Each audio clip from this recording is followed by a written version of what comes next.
Hey, Michelle, I was thinking about starting the show with a little creepy crawly action. Did you see in my pile of stuff the list of the top bed bug infested cities? Did you see that? I did see that. I didn't look at it because I kind of maybe don't want to know. Does that make your skin crawl just seeing the headline? Yeah. Yeah, the top 25,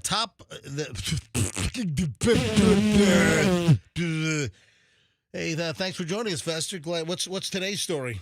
You seem a little early today. I'm not early. It's 6 o'clock and it's 6:01. Right. What I'm saying is, yeah, I'm not early. But instead of me being I'm not early. You're just walking in. I'm telling you what it feels like. Well, I don't care what it feels like. I'm talking about reality. I'm talking about actual time. We know that you don't care what it feels like for other people. All right. We know that. We know that. Hey, so Michelle, yeah, the top bed bug cities for 2025. Yeah. The worst cities for infestations. Speaking of parasites, the owner of the Rays might be selling.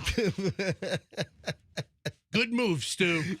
Oh man, wasn't it? Hold on. What do you? Why you? I heard that you're like saying something to Fester. I'm right? saying something to Fester. Yeah. What did you say to Fester? It's a very important message, which we will not be sharing with you. What did you say to Fester? Like you have a hot mic right in front of your face, and you're like, you were talking. I wasn't going to talk over you. You were mumbling something, but I heard you with your little mouth noise over there. Yes, I heard. Wasn't it the St. Pete mayor, Ken Welch? Didn't the mayor of St. Pete say something like he's not dealing with this Sternberg guy anymore? He's right? Did he say something? I remember they're going to build the stadium, and then, of course, Tropicana Field got hit during Milton, and then they delayed for a little while because the city had other really pressing matters, and then the Rays came out and said, oh, now we can't build a stadium for 2 years, and it was really ridiculous, I think, on the part of the ownership of the team. Well, I think the area would be much better off if Stu Sternberg sold the Rays. The breaking news yesterday was, and we'll get into this in more detail later on, breaking news yesterday was a Jacksonville group is in so-called advanced talks to buy the Tampa Bay Rays. And I haven't seen any discussion of, like, moving them to Jacksonville. I don't think that would be in the cards. But listen, they do have the Jags. I mean, they do have the Jaguars, the NFL team there. Yeah. But all indications are that they would keep the Rays in Tampa Bay. Anyway, we'll get into that later on, but that was big news yesterday. Hey, back to the parasites. Yeah. 2025 top bedbug cities, the worst places for infestation. Yeah, using data. And I love these stories. These are like PR planted stories where a company hires like a PR firm, and then they have like some research done or cursory research done, and then you come up with a list. Or what's the term they use here? Listicle. Yeah, a listicle. It reminds me of a testicle. That's an industry term. A listicle. Yeah, anytime you see something on a web page like the top 50 items under $20, it's a testicle. Yeah, it's a listicle testicle. It's a listicle. But with this list, I mean, what good can come of it? They're just going to deter you from going to the cities that they're outing on this. All right, so there's no upside. All right, Michelle and Fester. Yes. Who do you think? You can be general or you can be very specific. Who do you think would commission a study and then have a PR story planted all over the place with the 2025 top bedbug infestation cities? Who do you think would commission a study to try to get all kinds of press coverage and media and dumbasses like us doing the list on the air? Who do you think? Sounds like something General RV would do. Oh, get you out of hotels and get you into campers. No, I commissioned that. That'd be a good scheme. Yeah, right. That'd be thinking out of the box. Is it something like that? Is it like an account? Is it like Airbnb? No, Listen, don't use hotels. Pest control. Yes, Michelle. Yes, yes. Michelle, you are correct. That's right. Pest control. RV. I mean, come on. Who would put out a list of the most bedbug infested cities in America? Yeah, a pest control company.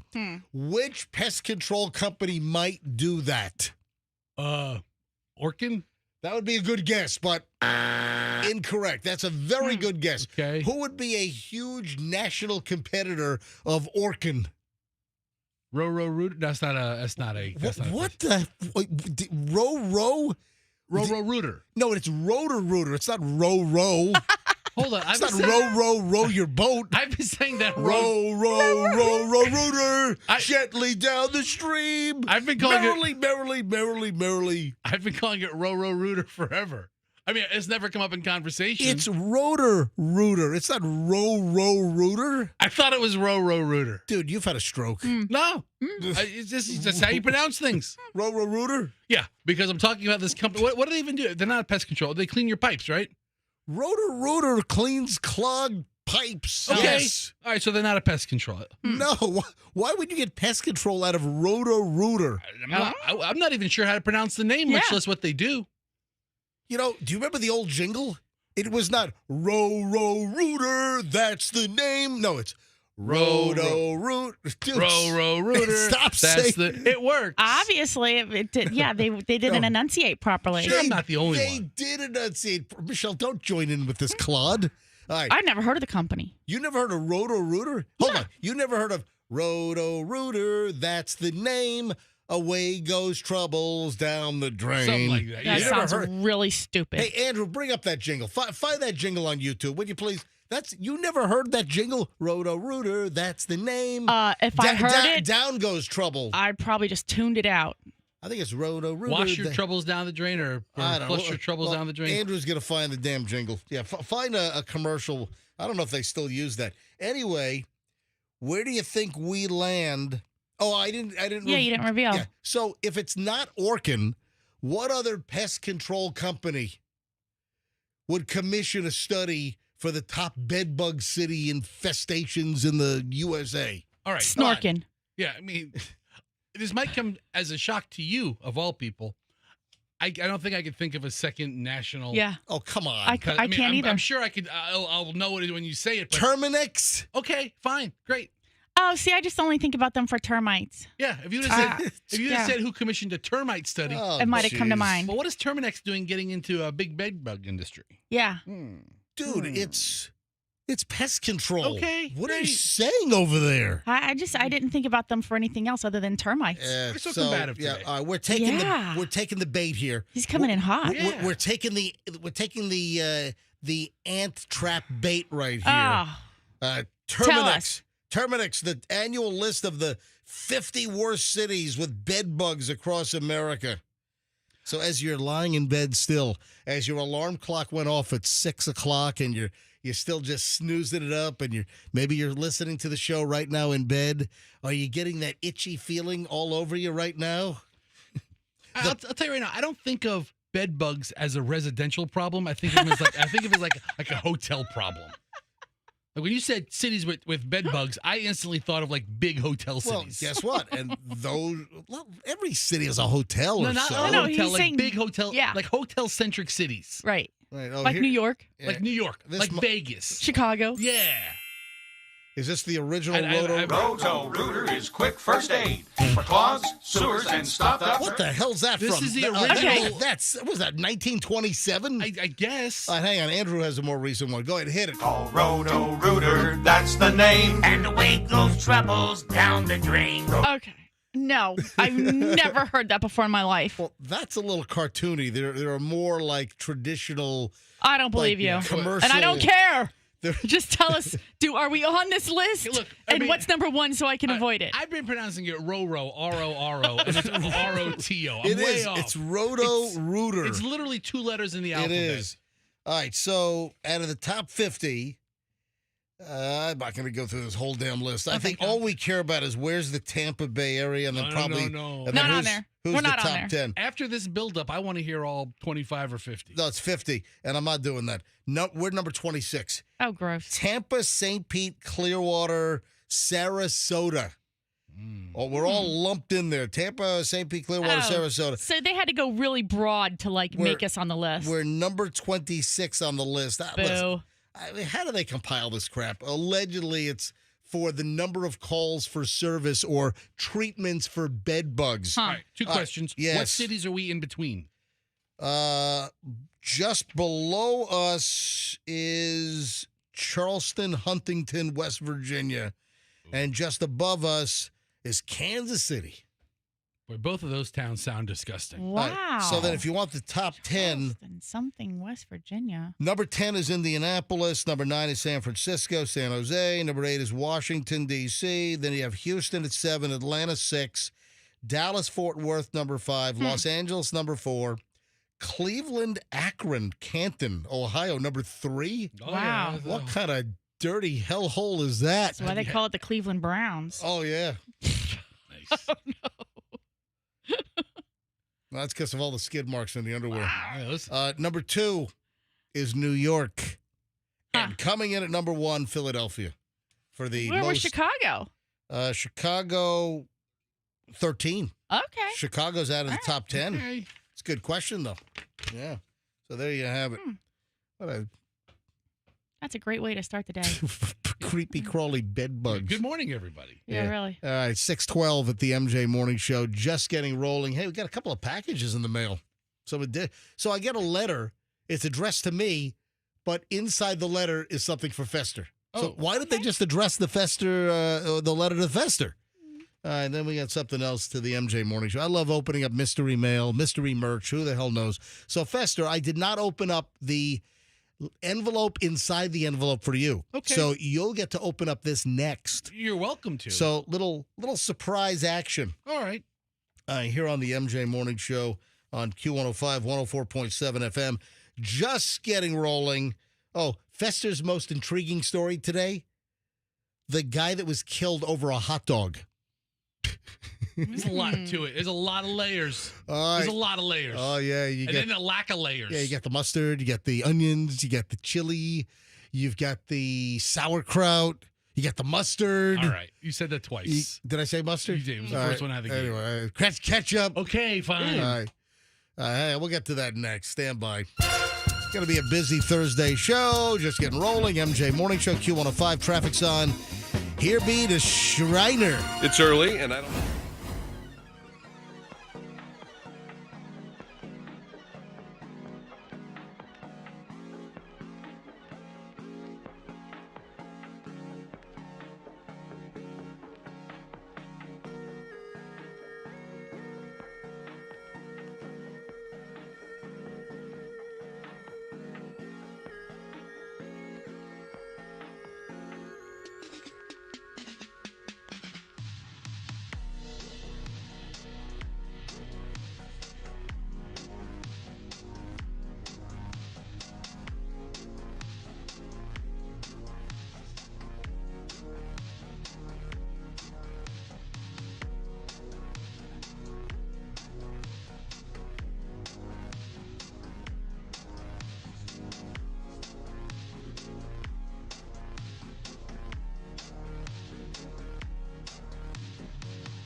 It is 6:21 at the MJ Morning Show, Thursday morning. MJ, Fester, Michelle.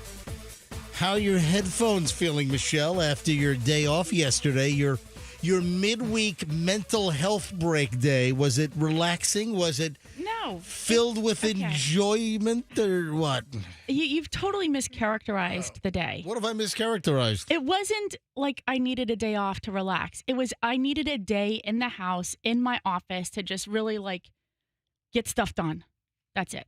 I look, my emails overflow. I have no space on my drive. I can't help anybody do anything anymore because I can't get any emails. I can't send emails. I can't alter documents.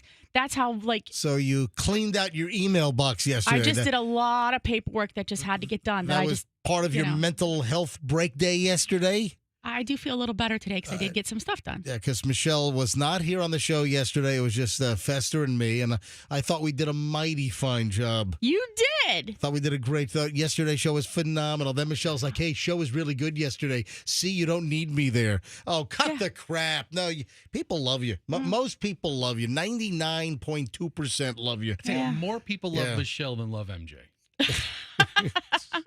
I don't know if 99% is the number for anybody's case. Anyway, so here's the deal. We were obviously here over half an hour earlier than you arrived, Fester. That's okay. As you arrived like a minute after the show opening. Okay. All right. Well, So am I not going to win Employee of the Month? Is that what's going to happen? Ooh. So Is that what- I open up my cabinet. Wait, you have to say something about that. What? Fester pointed out to me that the last person who won Employee of the Month Yeah. is no longer here. Really? I don't know. It might have been a couple months ago, but I feel like the person. Oh, that's right. The person who won April's Employee of the Month Was was it gone in May was it- 1st. Was it the really, really sweet woman that was in promotions? I think so. Gosh, she was great. Yeah, thank you What- for what- all of her hard work and effort. And What was her name? Jackie? Jackie, yeah. Jackie in promotion. She was so sweet, so nice. She won Employee of the Month. And then her job is reduced. I think Yeah. Then it's a reduction in force. The riff, the radio riff, which has hit all of the radio companies over really the last 16 years. Mm. Yeah, I think we first started hearing about the RIFs, the reduction in forces. Every single company. We had them when we worked for Clear Channel, which turned into iHeart. Yeah, the RIF, reduction in force. When I was a kid, you know what RIF was? A reading is fundamental. Yeah, those damn PSAs that you used to see on TV. Yeah, reading. RIF, reading is fundamental. I remember those. You know, commercials against like dumbass illiterate kids. RIF, reading is fundamental. And it seems like now all we have are dumbass illiterate kids. What was I going to say? Oh, so I opened up the cabinet this morning to grab my headphones, take out my laptop computer, kind of set up my little workspace here in the studio, and I pull out Michelle's new headphones because Michelle hated the ones that I wear. I'm pointing to them here on MJTV, my old COS headphones, which they still make. You can buy them brand new. And these are the best. I love these COS Pro 4 AA's, but Michelle said they clamped her head like a vice, and they gave her a headache. And Michelle said, get me some new headphones. So I found some good phones. I ordered her some Sennheiser Model 280s. Yeah, they're like $79 or $80 on Amazon, and they sound pretty good. I mean, they're decent. They're comfortable. They're cushiony. They're full over-the-ear closed cup, and they look very comfortable. So Michelle, when I took them out of the cabinet today, she's like, did you wear my headphones yesterday? Oh, no. Why would I wear your headphones yesterday when I've been wearing these damn things since I was 16 years old at my first radio job in 1982? Because you are someone who has like a compulsion and you can't control yourself. Oh. So it doesn't matter. I have a compulsion and I can't control myself. Yeah. Both of those seem like synonyms. Yeah, like you Makes me sound like a sex offender or something. No, Jeez. no. It's like whatever I have or I'm doing, you've got to be like all up in it. And so the other day you were like, all up in it? Yeah, you kept asking me like, can I try your headphones on? And I was like, no, you have a fat head. You're going to stretch them out. No. They're not going to be stretched out. And It's like, not a rigid metal. And so, stop. I said no about a million, bazillion, gazillion times. And what did you do? I gave you my headphones to put in the drawer. And as I was over here on my side, putting my stuff in my bag, I turn around and they're on your head. And I'm like, dude, I said don't put them on. When I open up a dish to eat, like I got, I don't know, some Thai food the other day, and and you come over with your fingers like they're little lobster pinchers or crab pinchers. And you're like, could I just try? Could I just taste it? I just want to taste the sauce. Little MJ Lobster boy walking up to your plate. I wanted to see if they're peanut sauce. This is the thing. You know what? Whenever he starts something with I wanted to see or I wanted to, I always say to him, you know what you need to do? It's like teaching a child. When you think to yourself, I want to see, you need to stop and say, is it appropriate contact? Is it appropriate communication? Right. Because so often for you, it's not. It's not. Just stop. This was legit. I wanted to see if the peanut sauce from the Thai restaurant where you ordered your food in downtown Tampa and Chloe picked it up on the way home from work, I wanted to see if their peanut sauce was as good as the peanut sauce from the now closed Thailand on Southdale Mabry, which we missed that place. Mm-hmm. However, that Siam Thai in downtown Tampa does a really good job. They do a good job. Yeah. So their nut sauce was nutty enough for you, the peanut sauce? Well, I didn't get a chance to taste it. She was swatting my fingers away like I had open sores or something. I mean, he's lucky he hasn't been forked in the handle. I mean, honestly. Michelle forked me. Yeah, I mean, he's lucky he hasn't been a victim of a very ferocious fork. Got forked by Michelle. But no, Michelle's got thumbs up apparently on the her. I mean, we miss Thailand. We definitely miss it. Thailand. But I'll tell you what's another great thing, Fester, you'll be coming up on this soon enough, is when you get your kid a car, which of course we delayed so long. Now I have a little errand runner. Oh yeah. So I just Chloe, you want to pick me this up on the way? It's Chloe Dash. it's Clover Eats. Pick it up on your way home. It's Clover Eats. So I don't have to pay a jacked up fee. I don't have a delivery charge. All this because you're wearing nice headphones and he wanted to try them on. But hang on, here's the story. So Michelle's like, you didn't try on my headphones yesterday. And the minute you said that, I'm thinking of Goldilocks. You know, somebody's been sleeping in my bed. I'm waiting for you to say, oh, I can tell you wore my headphones. All right, so this is weird. But I was thinking of Goldilocks and the Three Bears, right? And I had just like a cloudy feeling that Do I know the entire story of Goldilocks You and know the Three what? Bears? You don't, because just as you said that, Right. you just literally asked in the last thing that you said it with a question at the end, and I Right. thought he doesn't even know the story. Well, You don't know the story of well, the Three well, Bears? hold on a bit. So this is almost an hour ago. This is an hour ago. So Michelle says, hey, were you trying on my headphones yesterday when I wasn't here? And I immediately thought of, Goldilocks and the Three Bears and someone sleeping in my bed, someone's eating my part, or whatever. Do you think that Goldilocks was wearing a little red cape? No, that was Little Red Riding Okay, Hood. just checking, I just know checking. that. Was there a wolf Well, involved? in the no, Three there was Bears? there were bears involved. Was there a breadcrumb trail? No, that's Hansel and Gretel. A cage? No. An oven? All right, well, that's Hansel and Gretel. About All right, three pigs. all right, no, that's Three Little Pigs. Okay. I'll huff it, I'll puff it, So I looked up Goldilocks and the Three Oh Bears. my gosh! How do you not know that story? Well, but you know what? I learned something new. So I look up Goldilocks and the Three Bears on Wikipedia, and I bet you this is stuff you don't even know. Wikipedia, Goldilocks and the Three Bears, country of origin is England. The original title, The Story of the Three Bears. all right. Listen to this. I bet you didn't know this. Goldilocks and the Three Bears is a 19th century English fairy tale of which 3 versions exist. Did you know this? You didn't know this. So don't chastise me. I think a lot. Don't because make fun of me. These fairy I tales have think more than one version. One version is much more prominent than the other two. Listen, I would Yeah. guess. The original version of the tale tells of an imprudent old woman who enters the forest home of 3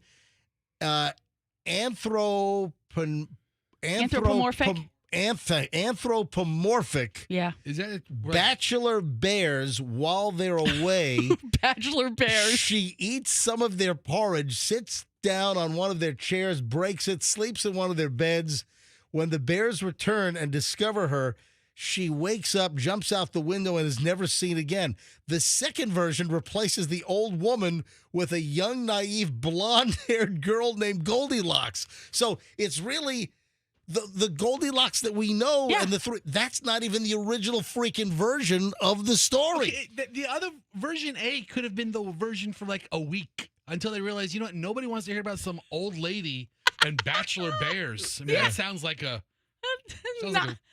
video I saw. a bad porno or Yeah, something. right. Exactly. All right, now moving on. Okay. Got a couple of packages that arrived. Now, first of all, who's this dude? Charles. Hey, Charles. Charles sends a letter to me. MJ Morning Show, Q105, blah, blah, blah, blah, blah, St. Pete, Florida, da, da, da, da, da. And I think it's to me. I open the damn thing up, and there's a little card inside. I'm like, Okay. MJ, thanks for getting this to fester. Oh. This is the thanks for his help last fall gift. What? Charles. I'm like, what? So, Charles, I don't know why. You could just address it to Fester here at the MJ Morning Show, and he would have gotten it. Anyway, so Charles sends this to me, and inside There's an envelope. inside the card to me, hey, thanks for getting this to Fester, is a card for Fester. And it has your real first name, Dominic, on here. Was he using my government? Yeah. All right, so here, I did not open that up. I didn't hold it up. see. I didn't hold it up to a lamp to try to see if I could peer inside. So open the damn thing up. I'm curious what the hell's in this thing. Has his ad? He lives in Apollo Just Beach. open it I'm up. trying. I'm getting there. Open it up. What is it? Does this sound familiar? This is thanks for his help last fall. Gift? Ooh, What? $100. Whoa, what? Oh, there's $100 bill in there? Yeah, Wow. hold on, see. Whoa, hold, let me hold it up. Don't announce Hold- that. hold You might on. never get a package again. Hold it up to MJTV. $100. Hold on. Fester just got $100 bill. And that's the new version with the latest security features, so it looks real. What did you do, Festy? Read the freaking card. Hurry up. We're up against the clock. What'd you do? Thanks for your help last fall. Yeah. Oh. What was it? What'd you do to get a $100 bill mailed to you? Oh, this guy was going to buy a camper from me, but he didn't. And he's sending you $100 I now? hope What? Because this he's enables you to have fun with your wife and kids Sincerely, Charles. Wait a sec. So, what? I've had that happen before. Hold on. What, did he run you ragged and you were like putting a deal together and then it fell through, or he bailed out, or a what? lot of times, a lot of deals take a reasonable amount of time, and All right. they don't come to fruition. But he gave you $100 bill because a RV deal fell through? Thank you, Charles. Yeah, I mean, it happens. It's part of Wow. the business. It's very nice, very generous of him. Wow, Charles, that's a $100 bill to fester. But I mean, it's happened before. Have you never? You've probably never thought to do that. What, to send a sales guy cash after I don't buy a car? Well, No. let's What? say, if you take 2 or 3 or 4 days of a human's time investigating and looking down a path to potentially do something, Yeah. and for one reason or another you don't do it, you still burn that guy's time. Tell you what, Charles, you know what Fester's going to do with this? On the way home, he's going to stop on Nebraska and buy some gas station heroin. Stop it. That would probably make Charles quite happy. Or cigars. That's the plan. Oh, man. Look at Charles, the thank you very much. Well, can you rekindle the deal with Charles? No, I think he already bought one already. Yeah. You buy another Would he one. buy one from the competition? No, he probably Would he bought buy it- one from RV World instead of General RV? He bought a jalopy off of Marketplace. No. Probably full of But you know what? full of It's bed bugs. I was going to say this. Fester. He really appreciated your Charles, information. Thank you very much. That's very nice. All right. And I have another package which will open up probably after Morons. Oh, listen, what's in this? It's not money, I I'll tell you don't that. know. All right, 6:35 at the MJ Morning Show. Ladies and gentlemen, Morons in the News will run next, and I've got a nice tasty pile today. When your air conditioning does not blow cold, what do? Hey, we're in the season, folks. You know, they're talking about all the heat domes, and hey, it's summertime, folks. Hey, do I still have my summer? You take that off of there. Hang on, I did have the little hook from the Cars from it's magic. Summer. No, he took it off. Anyway, so summertime is officially. Oh, wait a sec. It's back. There we go. There we go. A very efficient, cost-effective repair.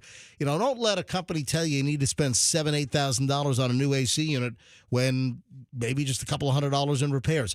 When you need a great, reliable, honest air conditioning company, it's PlanBAirConditioning.com, PlanBAirConditioning.com, 813-PLAN-BAC, and tell them that MJ sent you.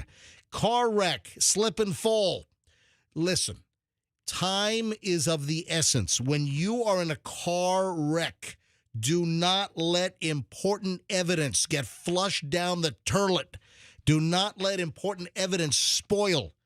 If you're in a car wreck, if some bat crap crazy reckless driver, I was about to say something else. If they rear end you, if you get T-boned at an intersection, they run a red light. Why? Because they're on their freaking phone. They're texting. They're watching a movie on Netflix. I mean, people do the craziest stuff while driving. And if you're in a wreck, what do? You call the Kemp Law Group. Accident or fall, you call Kemp Law. Call 911 first, call the Kemp Law Group second. Make sure important evidence doesn't slip away. Hey, if you're in a slip and fall, speaking of slipping, if you're in a slip and fall somewhere, you're hurt, you're injured, you're hospitalized, call Kemp Law. Accident or fall, you call Kemp Law. KempLaw.com. Tell them MJ sent you. Traffic's on. Here's Shriner, MJ Morning Show, back with Morons in the News next. In Pinellas County, we have an accident.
send the guy a thank you note for the $100 bill he just mailed you for apparently running you in circles and he didn't buy an RV? I mean, like, I don't know if $100 is.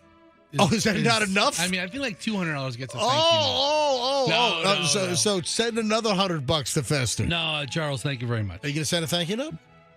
I mean, Are you going to send a thank you note? Dude, it's a simple question. I mean, it feels like saying yes is the right thing to say right now, but I know that I won't. All right, early morons in the news. So this thank you on the air is your thank you card. Yes. It's a 100,000 watt thank you note. Actually, I think we're 99,000 watts. So he paid $1 for every 1,000 watts? Oh, well. Charles, thanks. For every 1,000 watts. Yeah, I guess that would be accurate. So. All right. Hey, morons in the news. Yeah, you got to be careful of this crap. Some creep hit a pen-shaped spy camera in bathrooms along the Jersey Shore boardwalk. Yeah, you got to be careful, man. I'm telling you. And sure, this is Jersey, but this could easily be someone could hide a spy camera in the new water fountain that was installed in Tampa. Yeah. You know what? They absolutely could. Get a real intimate shot right of your uvula.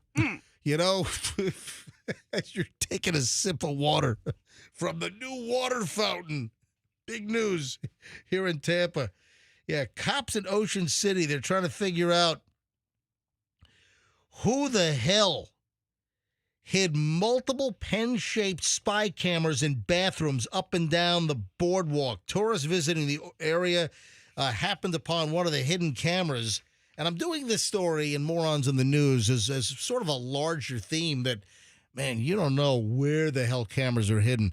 And you can buy devices that look like a clock or whatever that have hidden cameras. If you go Google hidden camera devices or, hidden camera like camouflage or whatever, there's all kinds of crap that has a hidden camera inside.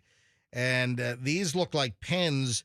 Recording device was found hidden behind the trash can on the floor of a family bathroom. Oh, man, the family bathroom.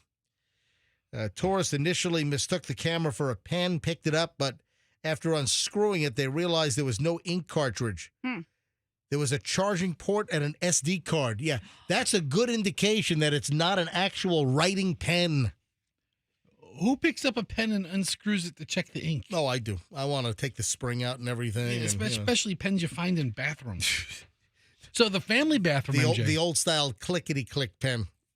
The family bathroom is like an all-in-one room. Yeah. Mm-hmm. Where like the men's room, the men's room or the ladies' room, sometimes you have the stalls. It's harder maybe to hide something. Well, the all-in-one bathroom is typically one toilet and a sink. The all-in-one is like the male, female, the baby changing. Yeah. It's I think that's the what Fester family was saying. bathroom. Right, the family room. That's what I'm telling you. All right, thanks for the explanation. I couldn't get by without you. Listen, you're welcome. Maybe people without a family are unfamiliar with that bathroom. Would you just get lockjaw over there? You just you stop like mid-word. No, I'm sensing condescension.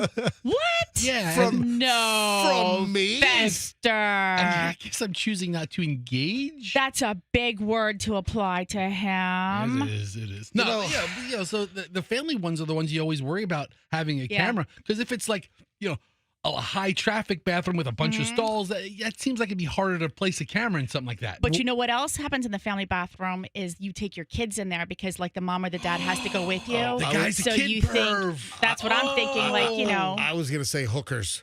You know what else happens in the family? Guy brings a hooker inside. No. That's why you see so many broken sinks. Now there's there's another reason why I mentioned this story. There's another reason. And that reason is I was on a trip last summer. We did a scuba trip, And then prior to that, we did a little Philippines trip. We did the Philippines trip in March. And then last summer, we did another little scuba trip. And I don't want to mention his name, Brian, but he has a portable hidden camera detector. I'm surprised you didn't get one. No. We've talked about these. Yeah. This was not new to me.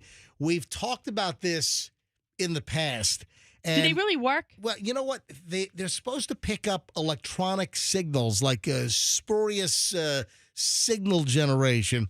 Fester, if you go to the Googles right now, Yes. and you type in hidden camera detector. Hidden camera. All right. So I think there are two different types. I think there are ones that will pick up actual like electronic signals, or I think there are ones that somehow can detect like lens refraction.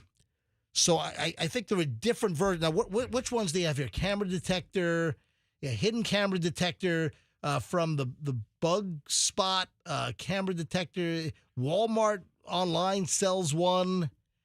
Yeah, hang on. Let me grab this thing. Which one did your buddy have? He had one that looked like this. Some of them look like like meat thermometers. Yeah, and it's not expensive. This one on Walmart.com is $21.99, $21, $22. Camera detectors, portable hidden camera detector, RF wireless signal scanner. Yeah, that's what it is. Like the signals, it's like an RF if there's RF leakage. Protectors, privacy protectors for hotel bathrooms, room travel. This is an intelligent detector that integrates signal detection function, infrared detection function. I think that might be what the infrared is for. It's for like lens refraction and if you use the device, it'll tell you, it'll notify you or signal you if it finds like a glass or a plastic lens that could be a camera lens. And then does it take you right to it? This, I think, is an all-in-one. Yeah. So does it beep as you get closer to it? I mean, what does it do? Other than letting you know that you're being watched, how does it help? So we were in a condo. We rented in Little Cayman. 3 of us went down, and we were in a condo. And he's walking around with there's like a 3-bedroom condo we rented at Little Cayman. Yeah, and he's walking around with this device and holding it all over the place. What the hell are you doing? It's like Fester said it. I thought he was like a meat thermometer. Yeah. Like, what, are you looking for the barbecue? And he's like, no, this is my bug detector. And I'm like, I was aware of it. I mean, we've talked about these in the past. I know, but so it didn't encourage you or incite you to go buy one? Because usually that's your MO. Yeah, I've known about these for years. But as much as we haven't done a lot of traveling in the recent year or so in the past, but we normally do travel a lot, and we do use Airbnb a lot now. I'm surprised that you haven't done it. Yeah. Like I say it to you every time we get somewhere. If they made a camera detector, carbon monoxide detector combo. All right. Now, combo. But that's what he would get. I might not have the detector for detecting hidden cameras and bugs, but I do walk around when we're in a place. Listen, I know what to look for. I know looking in devices, there's a clock. Oh, does this clock have a suspicious hole in it? Okay, but have you ever looked at the shower spray? Because a lot of times I think they hide one up in there. Or in the vent thing that sometimes is in the shower area. You mean the shower head? Yeah, that one. Right. The shower spray. You don't call it the shower spray? The shower head. Yeah. No, I look in vents. No, I take a look. I absolutely do. And I think I'd be pretty good in detecting a hidden camera or a bug device. Anyway, I thought that was important to bring up. All right, this is not good. Moron in the news. And the punishment is even more moronic. A baby tests positive for crystal meth at a daycare center. Ooh. And the daycare center only gets a $50 fine. How does that happen? What the hell? Well, it's your first offense for feeding babies crystal meth, so. A Mississippi daycare center was fined only $50 after a police investigation involving a 9-month-old baby who tested positive for crystal meth just a couple of hours after leaving the facility. Are you kidding me? The parents are nuts. Andrew just asked in my ear, why were they testing the baby out? Because the baby was acting weird. They took the baby for medical attention because the baby had meth in its system. A 9-month-old with meth? What was the behavior? I'm going to tell you. Maria and Jonathan Demita started to panic when their infant, Dean. How many infants these days are named Dean? It's not like a common, 2025 name. Probably a family name. Their baby was born 9 months ago. What's a good name? Dean. In Mississippi, Dean is a regal name. Apparently. Look, I don't mind the name. It's just you don't think of Dean as a very popular name for a baby that was born 9 months ago. So Dean, to answer your question, Michelle, Dean started exhibiting very odd, distressing behavior out of nowhere. And they took the baby to the hospital. Baby was more than just fussy crying, said the parents, talking about blood-curdling screams. Maria told Mississippi Today it was one of the worst things I've seen, like the baby was possessed or something. So they took the baby to the hospital. No one could give them answers. And then finally, the baby shrieked in agony from 7:45 p.m. on the day of the incident until 4 the next morning. It wasn't until emergency room doctors ran tests and found out the baby was on crystal meth. And baby had a fast heartbeat, irregular, wailed for hours. All right, so I got a question now. And the baby, apparently, according to doctors, ingested the drugs between 12 noon and 4 p.m. when baby Dean, was at the daycare center. Did the baby eat the crystal meth? I mean, I've always heard that, and I don't know this firsthand. I don't have many friends in this activity. Doesn't it have to be smoked? Yeah. Was it like blown in is like secondhand smoke meth? Somehow it was exposed. Some type of, they think, ingestion. So they believe that the baby ingested. And the daycare center, after an investigation, they get hit. The health department, police. So they get a $50 fine at the daycare center. Holy schnit. All right, 6:54 at the MJ Morning Show. That's why we call it Early Morons in the News. When we get back, we've got some mystery package with a very intriguing noise inside. We'll get to that coming up in just a bit. Oh, speaking of surveillance, I've got another surveillance story. We've talked about this in the past, and it's coming back around.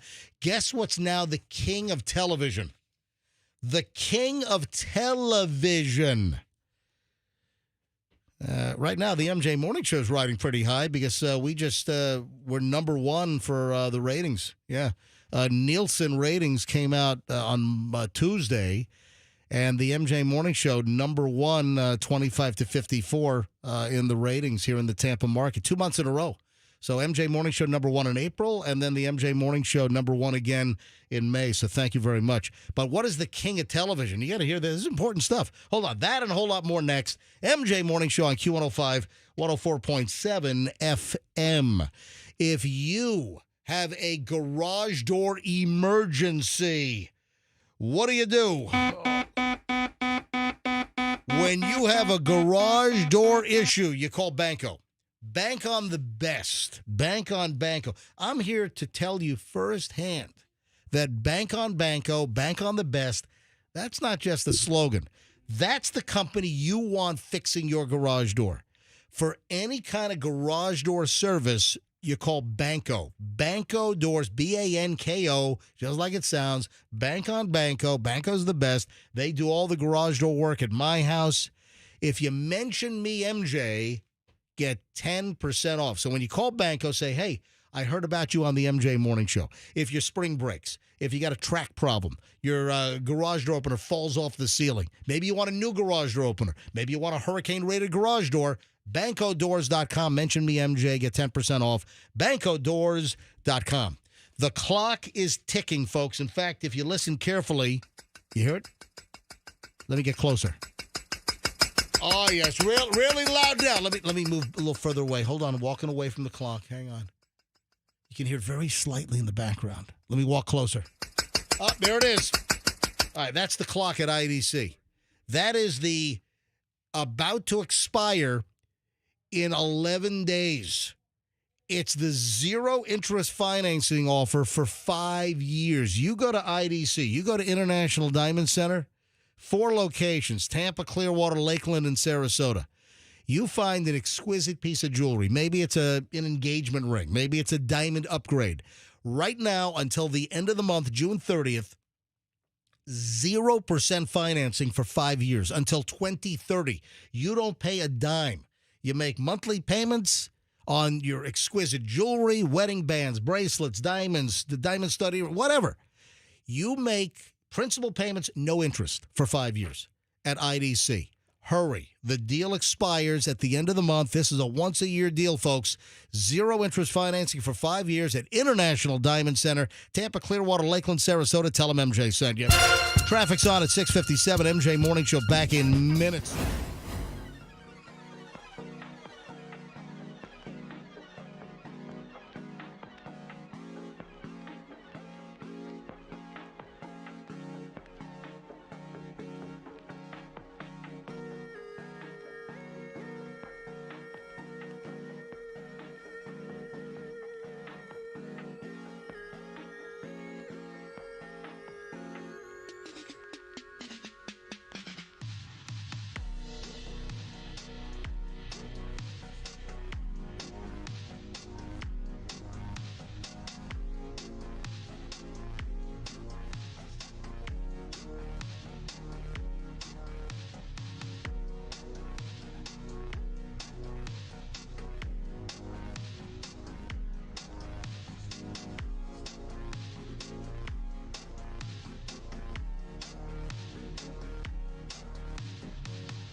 is the 7 o'clock hour. In fact, 7:02, MJ Morning Show. I have a noisy package. Before I move on, and got a whole pile of very fascinating things here. Before I move on, I want to see what the hell's in this package. This is sent from Sefner. Oh, Fester, look at that. This is from Methner. Yeah, I mean, it might be meth. It might actually be little rocks. This is from the Parasite Mobile Home Park. Oh, Paradise. I'm sorry. No, I'm kidding. This is from Sefner, and I can't. It's from. It's our buddy Chris at Kojak's in Sefner. Okay. His writing is terrible. Yeah, he's a better barbecue cook than he is a writer. MJ Morning Show, man. He spent $6 to mail this to us. Hang on. Let me see what's in this very noisy package. Sounds like BBs. So I will tell you, MJ, What? Chris is the one that bought us the Aztec death whistle. Oh, no. Oh, no. Oh, no. What is it? From Caribbean Dreams Foods, I have Jamaican cock soup mix. Oh, whoa. What? Wait a sec. That's the noise. I mean, Spicy Caribbean Dreams Jamaican cock soup, no added MSG, spicy chicken soup mix. sounds delicious. I've got two packages of this. All right. I mean, what? We joked earlier in the week about you making conch soup. Oh, conch soup. Yeah. Oh, no. Conch stew. Stew, okay. All right, folks, if you haven't seen this, people are loving this video. I got 3 pounds of conch. You know, I love conch. Conch is a delicious seafood as far as I'm concerned. And I make a conch stew, and the video of me in the kitchen making this from scratch is on my Instagram. So look for me holding my conch. In the video, it's on my Instagram, Certified MJ Radio. Take a look. And, oh, by the way, we're putting the finishing touches today on me making the cacio e pepe. We're going to have a whole video of me, and it's quick. It's only like a little over a minute. It's fast. That's how easy it is to make cacio e pepe, you know, the famous Roman Italian dish with just cheese and pepper and spaghetti. And so many people screw it up. In fact, most Italian restaurants can't make the damn thing. So that video is going to go up later today. But if you haven't seen my conch video, it's on my Instagram, Certified MJ Radio. What else is in here? Oh, he's also sent. Oh, no. All right. He sent us some patches as well. You know, patches to stick on like my flight suit. He's All right, look, here we go. This one says, "Talk to me, Goose." So this is a Top Gun deal. Yeah. He's into making patches. Does he make these? I think so. It's inappropriate. It's inappropriate. Right, I'm just holding this one up to MJTV. Anyway, Chris, thank you very much for the. Why are you laughing so hard at these? They're not. They're. Chris, save the money next time, bro. I mean, I like you and all. I got to get out to new Kojak's. We used to go to Kojak's in South Tampa, but then they moved to Sefner, which is a little less convenient for me being in South Tampa. Well, you to can drive all the way out to Sefner. You can pick up some meth. I heard he's across the street from a couple of good gun shops. Yeah, I'm sure. Listen, the Beef and Sea folks in Riverview, they've been trying to get me to get out there for a year. Either go to Beef and Sea I or know. stop mentioning Or them. shut the hell up, yeah, right? seriously, bro. All right. Couple of things we got to dive into here. Speaking of diving, we talked about this. It has to be a year ago. Why is this coming back around? Warning over surveillance tactic, leaving entire U.S. neighborhoods in terror. What do you think this is? We talked about this on multiple occasions. We had specifics. We had stories. We had photos. We had warnings. It's got to be over a year that we've been discussing. I would say maybe even 2 years we've talked about this. People's houses under surveillance where crooks, criminals, burglars, they will place a wireless camera or sometimes hooked up to a cell transmitter. They'll put a camera like across the street or in a median or in a shrub to surveil the house, to then find out what your patterns are, to then be able to break into the house. So, again, this is not a new story for us. We've talked about this numerous times over the years, but, here's like another, Daily Mail, the U.S. version of the Daily Mail. A woman in New York discovered a phone buried in her lawn, and police warn it was no accident. It's the latest terrifying surveillance scheme sweeping across the U.S. It's not the latest. This has been going on for a couple of years. It could still be the latest. Mary Kehoe of Queens, New York, found the strange black box sticking out of the ground in late May. It turned out to be a smartphone that had been covered up with tape and connected to a portable charger. Only the phone's camera was left uncovered. And the New York Police Department, NYPD, said criminals in multiple states have been doing this illegally, spying on unsuspecting neighborhoods. The goal is to figure out the habits and patterns of the residents in the neighborhoods so burglars know when to break into their homes. This story is from like a day ago. We did this story first 2 years ago. This first, it seemingly popped up out in California, is where this first started to gain some notoriety. Yeah, it was like a rock on the median of the neighborhood. Yeah, I remember that there was like a median strip, like houses on the far side. Then there was like a median, and there was shrubbery and trees, and then the homes in front of that. And it was discovered that there was a device, and it was pointing toward this house, and then it was a camera. It was like a camera phone, and it was recording. And it was discovered, this is a surveillance method that some crooks, some burglars are using. You figure out the patterns, know when they're coming and going, and know when you can break into their house and start rifling through their drawers. So I don't know why this is, warning, new terror in neighborhoods. No, this has been going on for a while, but still, I would remain diligent. Hey, guess what's the official king of TV now? What is the official king of television now? Okay. I'm not going to make you guess. It's streaming. So streaming has now bypassed like everything else, like broadcast television, cable TV watching.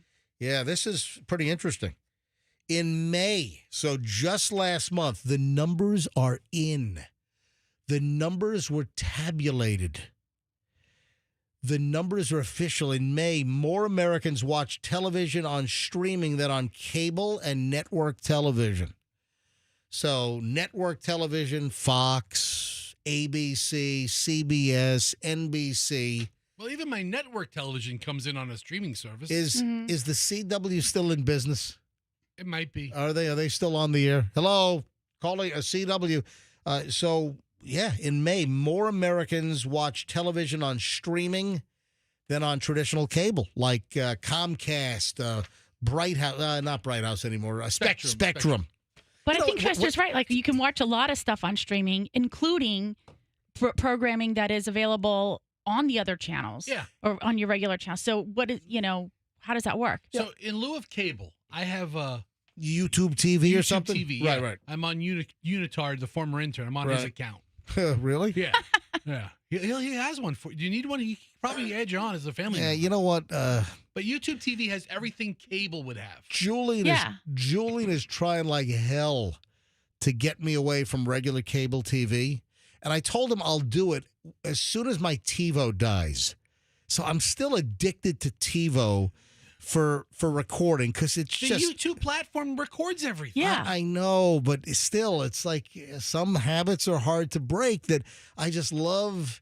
I got to be honest. I've been using that YouTube to watch that Karen Reed trial, and I love it. I'm fast forwarding through the courtroom broadcast or feed or whatever. I mean, it's very user friendly. So on YouTube TV, you push a button to record or set up like a season pass to record every episode. You're like the last guy with an outhouse.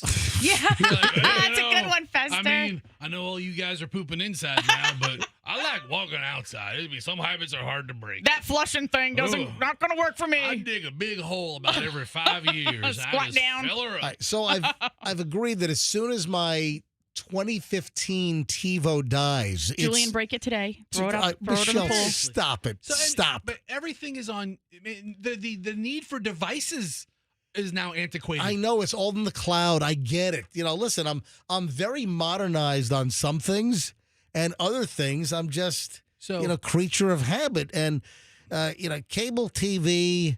I'm still doing we had DirecTV for a while. Then what's the last thing you watched on YouTube TV, Fester? Well, YouTube TV and YouTube are completely different. Yeah. But on YouTube TV, every week I record and then watch later my favorite show. Yeah, some stupid dating show on an island. No, that's on something else. What do you watch? A dating show on an island. I told you. Like, for example, I record the show CBS Sunday morning, which I think. Oh, Big Brother. Yeah. Oh, Dude, that's coming out like July 11th. Oh, I'm sure it is. Dude, I am so psyched for this. It's the Big Brother Summer Edition? Yes. Is that what's coming out? They do it every summer. Oh, great. And Do you watch that on YouTube TV? Well, I'll record it. Yeah, because CBS is on YouTube TV. YouTube TV. Yeah, All the networks are on YouTube TV, then, right? But I have Paramount as well. I don't have NBC somewhere else. But Paramount is not a network. Paramount is a streaming service. But Big Brother's a network show. Like if I wanted to watch Channel 10 News tonight. Yes. Right? So the local channels are on YouTube. I know that. All the locals are on YouTube TV as well. Okay. And I get both ABCs. I can watch the Sarasota Listen, feed if I want to. Paul Delgado.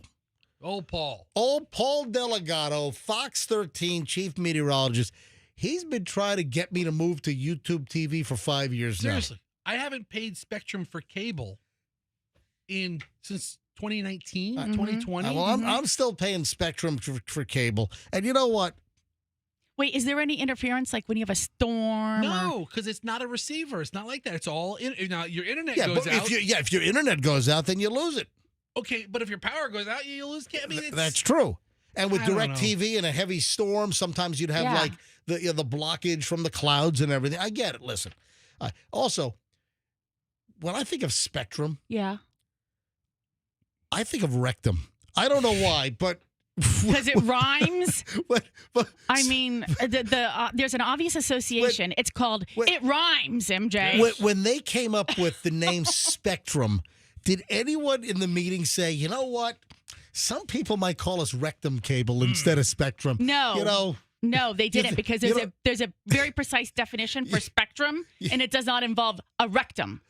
Like Michelle thinks I'm on the spectrum. Yes, and I think sometimes you're a rectum. I'm on, and I'm on the rectum as well. So I don't think you're on it. But. Yeah, it's official. It's the first time that it's happened over a full month. So this is a milestone, according to Nielsen. By the way, the same Nielsen that rated the MJ Morning Show #1 in radio ratings in April and May. But watch, June will go to hell in a handbasket. We'll probably be number 25 in June. I'm going to try to take it just to see if I can. But we are #1 in the latest ratings. MJ Morning Show #1 in the market. According to Nielsen, same company because they do TV as well. It's the first time it's happened over a full month that more Americans watch television on streaming than on cable and network. Americans watch more television via streaming than they did through the conventional methods. According to Nielsen, they began comparing streaming viewership and traditional network and cable television back in 2021. At that time, even with streaming on a rapid ascent, the gap between the two was huge. Nearly 2/3 of all TV time was spent watching cable and broadcast, and just 26% was with streaming. And now, couple of short years later, 4 years later, we've got the streaming beating both of those venues. So that's it's a pretty big milestone. Just got a text from Bryant who says he works for Spectrum. Yep. And they also call it rectum. No, as do customers when they are mad on the phone. Are you serious? That's what he says. I mean, I'll take him at his word. Just saying. Thank you, Bryant. The biggest benefit right now to Spectrum Cable or other cable services is if you're a sports fan, you get all the Rays games and the Lightning games. Like I don't get the Rays games or Lightning. I haven't figured out how to watch all those games on a streaming service yet. Yeah, speaking of the Rays, we mentioned this right out of the box, an hour and a half ago, hour and 20 minutes ago. Right when we started the show this morning, we did mention that the Rays could be in sale talks. Story came out yesterday from a source I never even heard of. The story was broken by Sportico. Oh, Sportico. What the hell is Sportico? Oh, well. Hey, Sportico. Hey, Sport. Hey, Sportico. So the Tampa Bay Rays in advanced talks for a $1.7 billion deal to a Jacksonville, Florida real estate developer. Ruh-roh. But I guess it seems that indications are the team would stay in Tampa Bay. If you don't know the deets, I'll give you the deet. Michelle just went, and like did her hand. They say that now. So you... yes, of course we're gonna keep you right there where you are. We're gonna work with you. Yeah. And then you know what? 5 years down the road, they're gonna be yanking them out, going to Jacksonville. That's like when a company buys a radio station, they have a meeting. Hey, like a new company moves in and buys like the cluster of stations. New company comes in. Oh no, we're keeping everything the same. There's nothing to worry about. No. And then the day the deal closes, the whole place is turned upside down. All right. 7:20 at the MJ Morning Show. When we get back, we've got an hour and 20 minutes of nonstop MJ, including the latest on the Rays deal. Man, I'm looking at my pile of stuff. We've got a lot, including, I got a sex drive story we got to talk about. You see the Stanley Cup got damaged? No. Oh, my God, those Florida Panther. They really. This looks like the worst damage I've ever seen to the Stanley Cup. It's gotten dented up and dinged No. up This is not a dent or a ding. Well, they recycle it. Oh, hang on a minute. Look, they took it to the Reynolds aluminum trailer. All right, hang on. When we get back, we got a lot of crap. 1 hour, 20 minutes of nonstop MJ is in minutes. Do not move. You will be highly entertained. Want to welcome a brand new sponsor to the MJ Morning Show. It's Murphy Auto, and of course, they own Miracle Toyota. You want a miracle? Hey, every day's a miracle at Miracle Toyota. Hey, Pulk County. We've got a ton of listeners in Pulk County. Pulk County loves the MJ Morning Show. Why do you show us how much you love us, Pulk County? And if you need a new car, you're looking at Toyotas, go to Miracle Toyota. They're on 27 in Haines City. Awesome dealership. I know the owner of Miracle Toyota. I know the auto group owner personally. I mean, great guy, great family. If you want a great experience, Miracle Toyota out in Haines City. And listen to this. It is obviously hurricane season. How'd you like to get all prepped up good here? Take a test drive for a chance to win a generator. If you buy any Toyota, you will get a free Honda generator. Buy a Toyota, get a free generator. It's Miracle Toyota on 27 Haines City. Tell them that MJ sent you. The sale at Zero Res is on. 15% off everything. If your dog has soiled up the carpet, if your kids have soiled up the carpet even more than the dog, if your kids are like butt scooting across the carpet and you need to get something cleaned, you call Zero Res. All right, no, all kidding aside, 15% off everything. You need your carpet cleaned, 15% off. You need your air ducts cleaned. Remember that Zero Res carpet and air duct cleaning, it's in the name, they are expert air duct cleaners. Get the allergens, get the filth, the muck, get all the scourge out of your air ducts. When's the last time you had a good air duct cleaning? Go ahead and get your tile, grout clean, upholstery, area rugs. Every cleaning operation from Zero Res is 15% off right now. Go to ZeroResTampaBay.com, mention me MJ, get 15% off. I like calling. If you go to the website, ZeroResTampaBay.com, phone number's there, call them up, book your service, 15% off. Tell them the MJ Morning Show sent you, ZeroResTampaBay.com. At 7:23, traffic's on. MJ Morning Show with an hour, 20 minutes nonstop next. There are no major.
In the office, and I got to run and go get them. No, you don't. No, I do. We were talking for an hour and 20 minutes. Oh, because we're starting an hour and 20 minutes of nonstop MJ now? I need a mid-show snack, and I'm getting my Pop-Tart.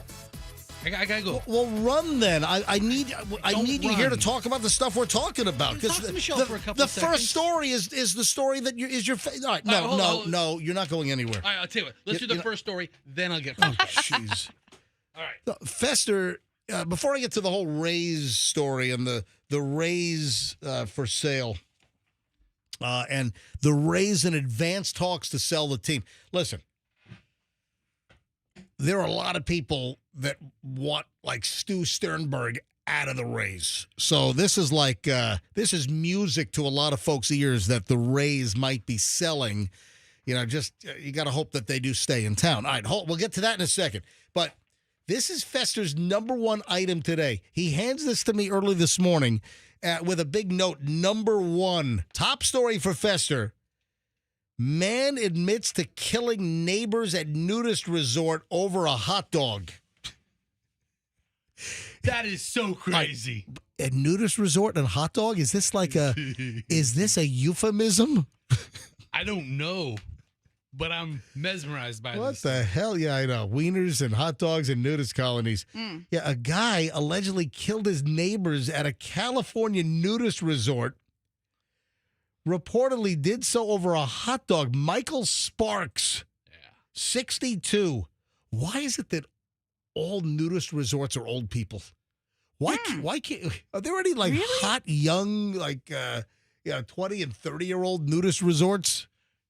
It's not the vibe, man. Like what's the big nudist resort locally?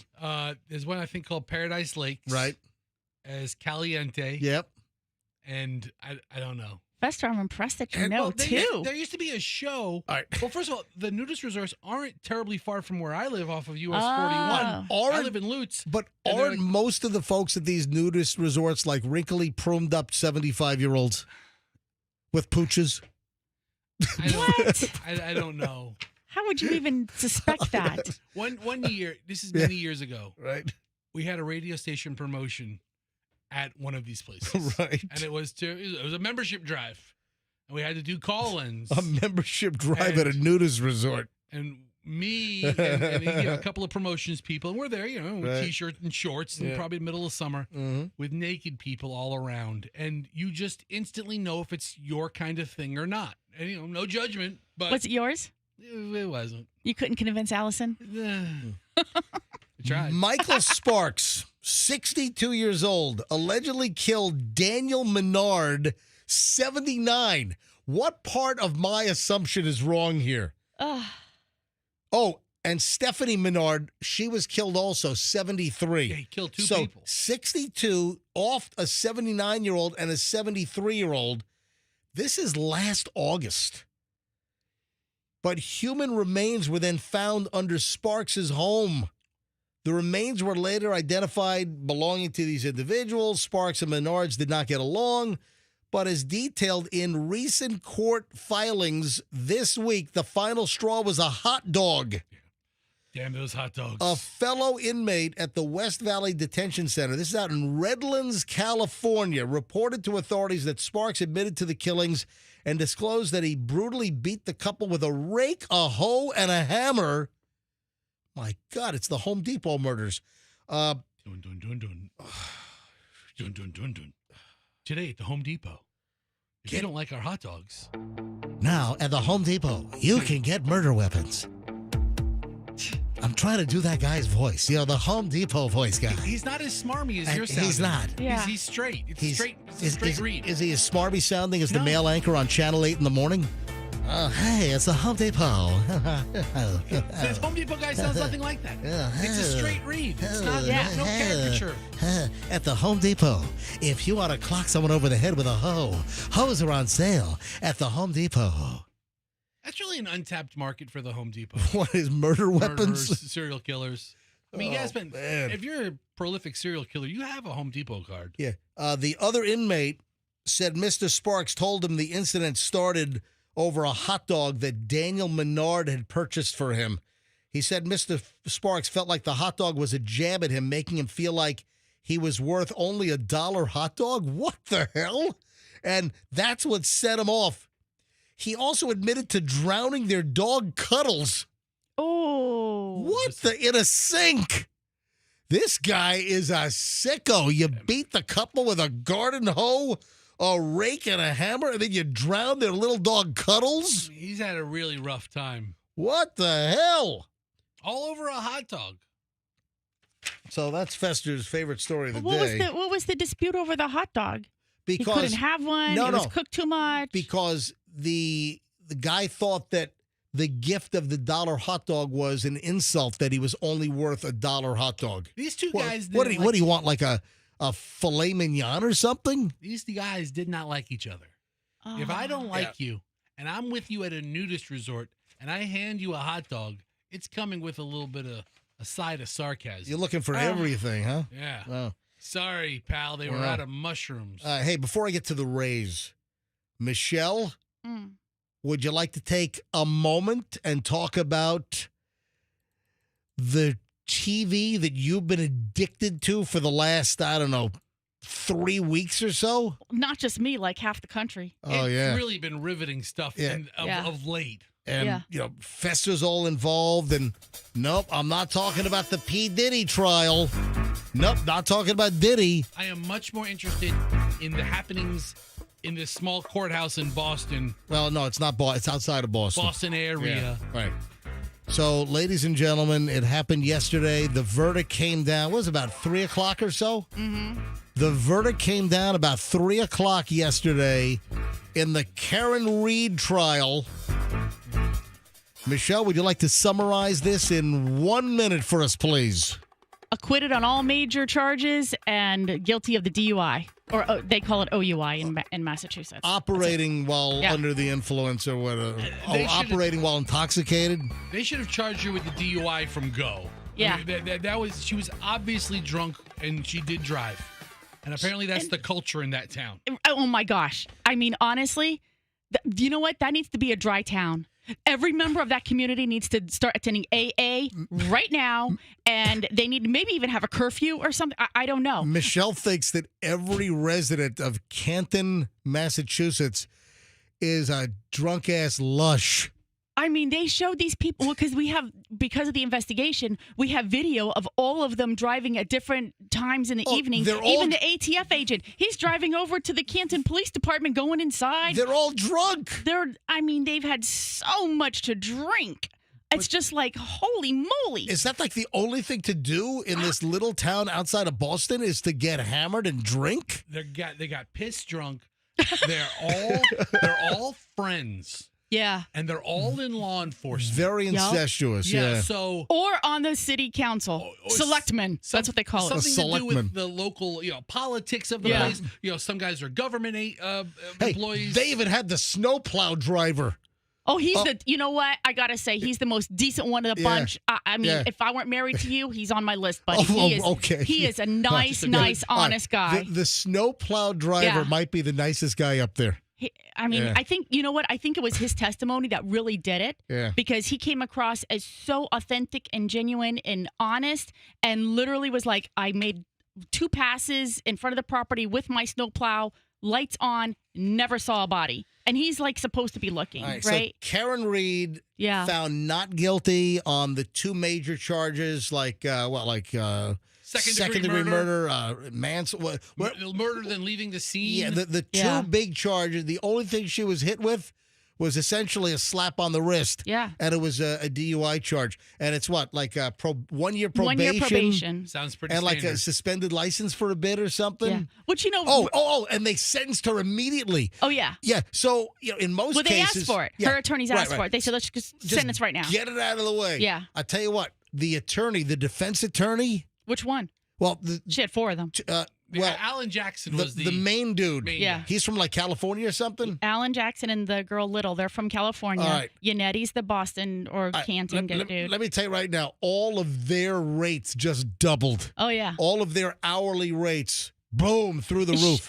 She owes them, at the end of last trial, I saw where she owed them, we were having this conversation, like $5 million. Oh, my God. So I can't even imagine what it is here. She also picked up a new attorney for this last trial.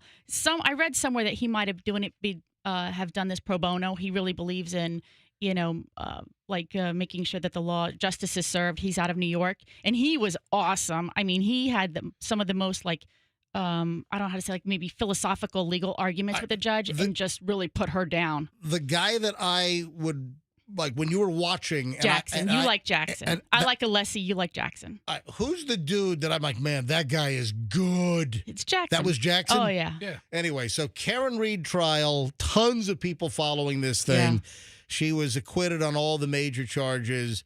And what was crazy is as the verdict was being read and the not guilties were filtering out from the courtroom, The cheering, it was like there were no walls in the courthouse building. The cheering was as loud from the outside as anything inside the room. So it's amazing. This courthouse is like 200 years old.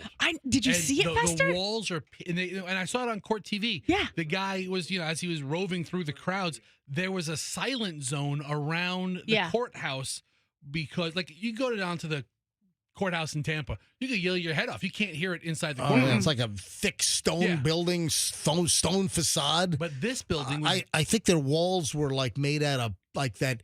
You know the Japanese like rice paper wall? Yes. I think that's what the courthouse is made of. This is like 1802 technology building this courthouse. Oh, the other thing, apparently the courthouse is so hot. Yeah. They're sweating their you-know-what's off, and they had to have like fans. This is crazy. They needed fans in the courtroom. And I'm not talking about the ceiling fan. I'm talking about they had fans in the courtroom, like on the floor, and the fans were so loud to keep the courtroom cool that you couldn't hear all the testimony. Yeah. And people, can you please speak up? We can't hear you over the fan. I mean, you think about these old buildings, they didn't have air conditioning. They just didn't, and how about you retrofit the freaking place? I don't know that you can. And the other day, I think they like blew a circuit or something, is what the judge said. They had to like take a break because they had too much electronics all plugged in. And I mean, blow a circuit. If the people were outside chanting, you could hear it and it would disrupt the court proceedings. So there was a quiet zone around, like for 3 blocks around the courthouse. You couldn't make any noise. And you'd see they were shushers. I saw the they had police shushers? No, like volunteer shushers. They had volunteer shushers? And then occasionally they'd make an announcement. Guys, please remember, we're being quiet so they can do the court. Yeah, so they were shushing people around the courthouse. It was very quiet. But these people came out in force. There were hundreds of people out there celebrating this verdict. unbelievable. And it's like the first time it's ever happened on a case that's not involving like A celebrity. OJ or Michael Jackson. Yeah. Or, somebody of that stature. Right. All right, so the lead attorney, which is Jackson? Right. For Reed, yes. For Karen Reed, the lead attorney that really did a wonderful job getting her acquitted. Did you see what he said when he came out? The first thing he said on the microphone, all the people outside, all the media's there, the microphone's set up right in front of the courthouse steps, and first thing he says in the microphone is, I drive a Dodge Stratus. Which is true. yes. That's his full-time car. I don't think he'll be driving a Dodge Stratus anymore. I had to work. I had to work that in because I found the old audio bite from Will Ferrell that I loved. I drive a Dodge Stratus. We haven't used this in years. I drive a Dodge Stratus. You tie it into the Karen Reed trial. Andrew has the audio from inside the courtroom, and you can hear the cheering outside. All right, roll the audio. Hit it. Mr. Foreman, on docket number 2282CR117001, murder in the second degree, what say you? Is the defendant at the bar guilty or not guilty? Not guilty. So say you, Mr. Foreman? So say you? No. Do you agree? Yes. Do all of you agree? Yes. Thank you. 002, what say you? Is the defendant at the bar not guilty or guilty? Not guilty. Is not guilty or guilty of that charge or any lesser included charge? Thank you. Specifically, number 5, operating under the influence of liquor by operating a motor vehicle with a blood alcohol level of 0.08 or greater. Correct? Yes. So say you, Mr. Foreman? Guilty. So say you all? Yes. Guilty. 003, what say you? Is the defendant at the bar leaving the scene after accident resulting in death? Is the defendant not guilty or guilty? So say you, Mr. Foreman? So say you all? Listen to this. Jurors, hearken your verdict as the court records it. You, upon your oath, say the defendant on 001 is not guilty, on 002 Do you hear the guilty of crowd? operating under the influence of liquor, and 003 not guilty. So, Thank you. You can almost not hear them over the crowd that's cheering outside. that 15 or 20 second disparity is the radio delay. Is that what it was? Because it's on the radio. Right. And, it's being broadcast live. Wow. Or sent out live, but by the time it picks up, you know how radio delay works. Yeah. Anyway, they heard it as you heard the screams. Wow. I mean, it was so loud. It was unbelievable. All right, 7:43 at the MJ Morning Show. Michelle, this has been your hobby for like the last 3 weeks. What are you going to do now that the Karen Reed trial is over and you can't watch your little friend Emily Baker? I don't know. What I do you- mean, she's got some other trials coming up. We've All got one right. here in Florida, the Adelson trial of some woman killed him. Dude, you know what's coming up So- next? what? Idaho killer trial. Oh, yeah, that's in right. November, supposedly. yeah, Let's yeah. hope, right? All right. So I never heard of Sportico. I've All right, heard of hold on. I've heard of Spartico. I gotta go get the Pop Tart.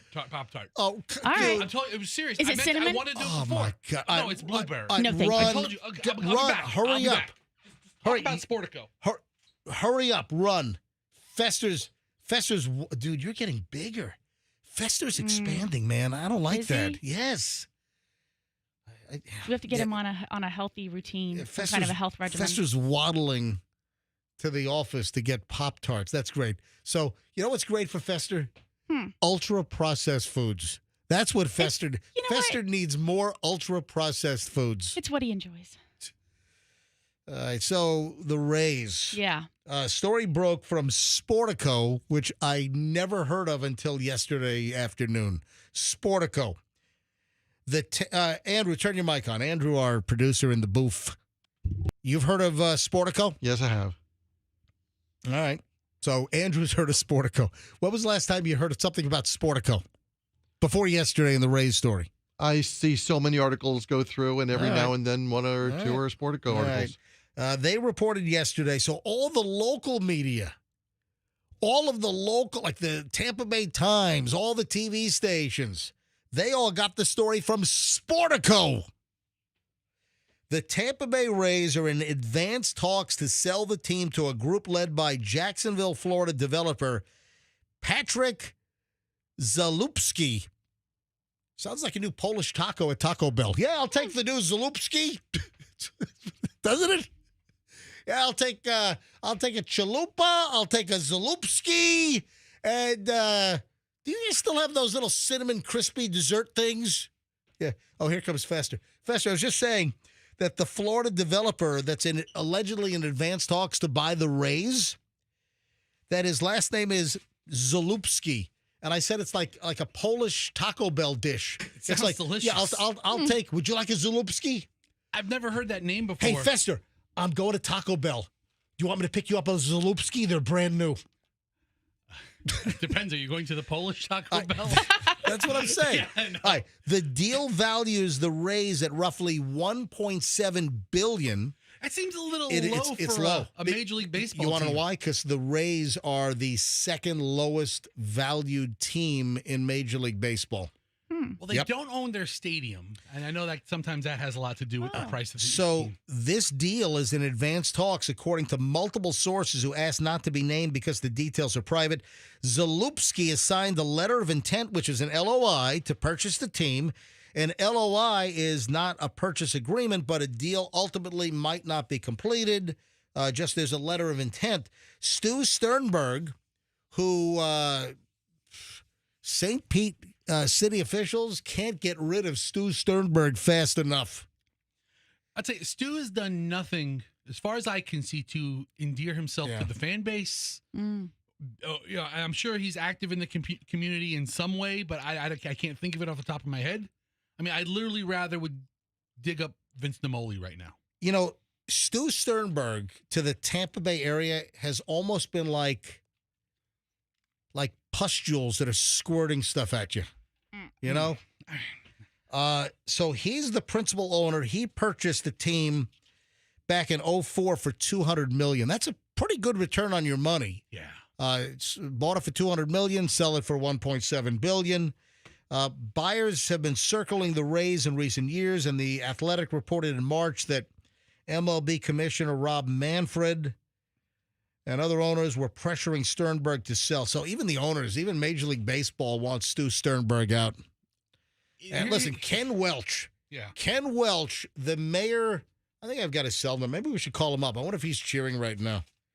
Hey, Andrew, a long time ago, didn't Ken Welch, the mayor of St. Pete, did he give you his cell phone?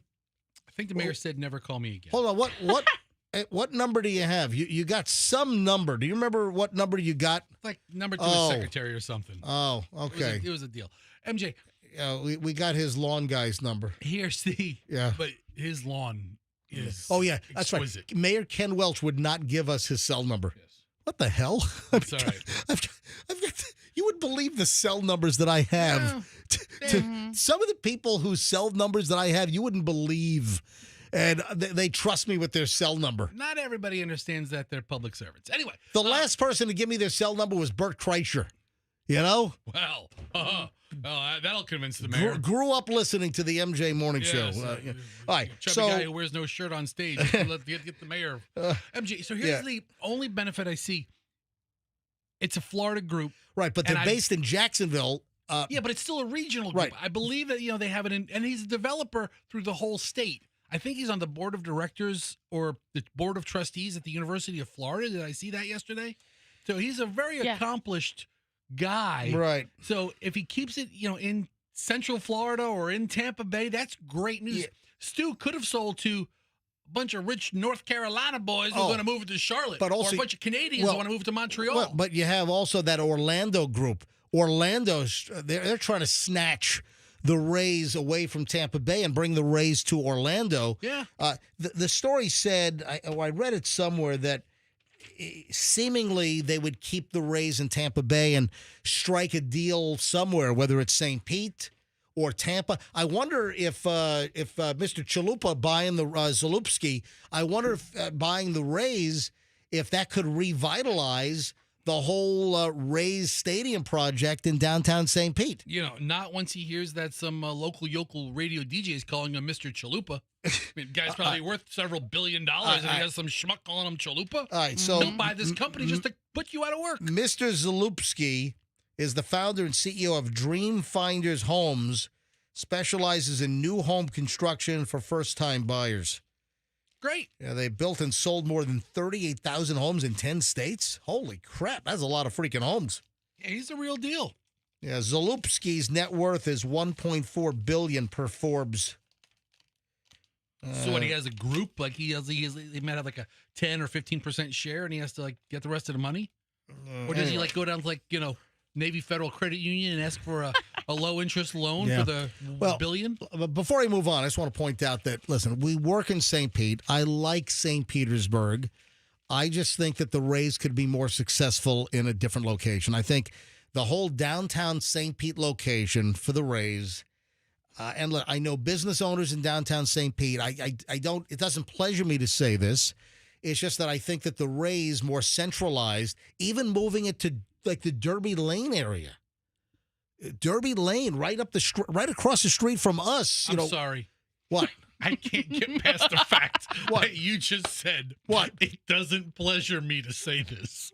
Who the hell says that?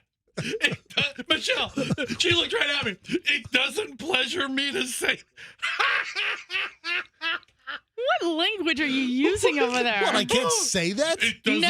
I mean, you All right, don't. would you rather me say I don't find pleasure in saying No, this? take No. the word pleasure out. Say, hey, Thank you. I'm not happy to say this. Listen, I get no joy out of this, but to talk about getting pleasure for yourself. Oh my God. Anyway, I think I mean, Fester and I are looking at each other like, what? And then you the- just keep going like, I think I get no pleasure, but guys, Derby give me a Lane, freaking break, all right? Oh, my I'm just saying that I think the Rays in Tampa would just be better for attendance, and that would be my first choice. But Derby Lane would be maybe second choice, or just it needs to be Could we put the closer stadium- to the population center of who's going to attend the game in order to put 28,000 butts in seats for virtually every game. Can we put the stadium? Like the Lightning sells out every game. Go ahead. I'm sorry.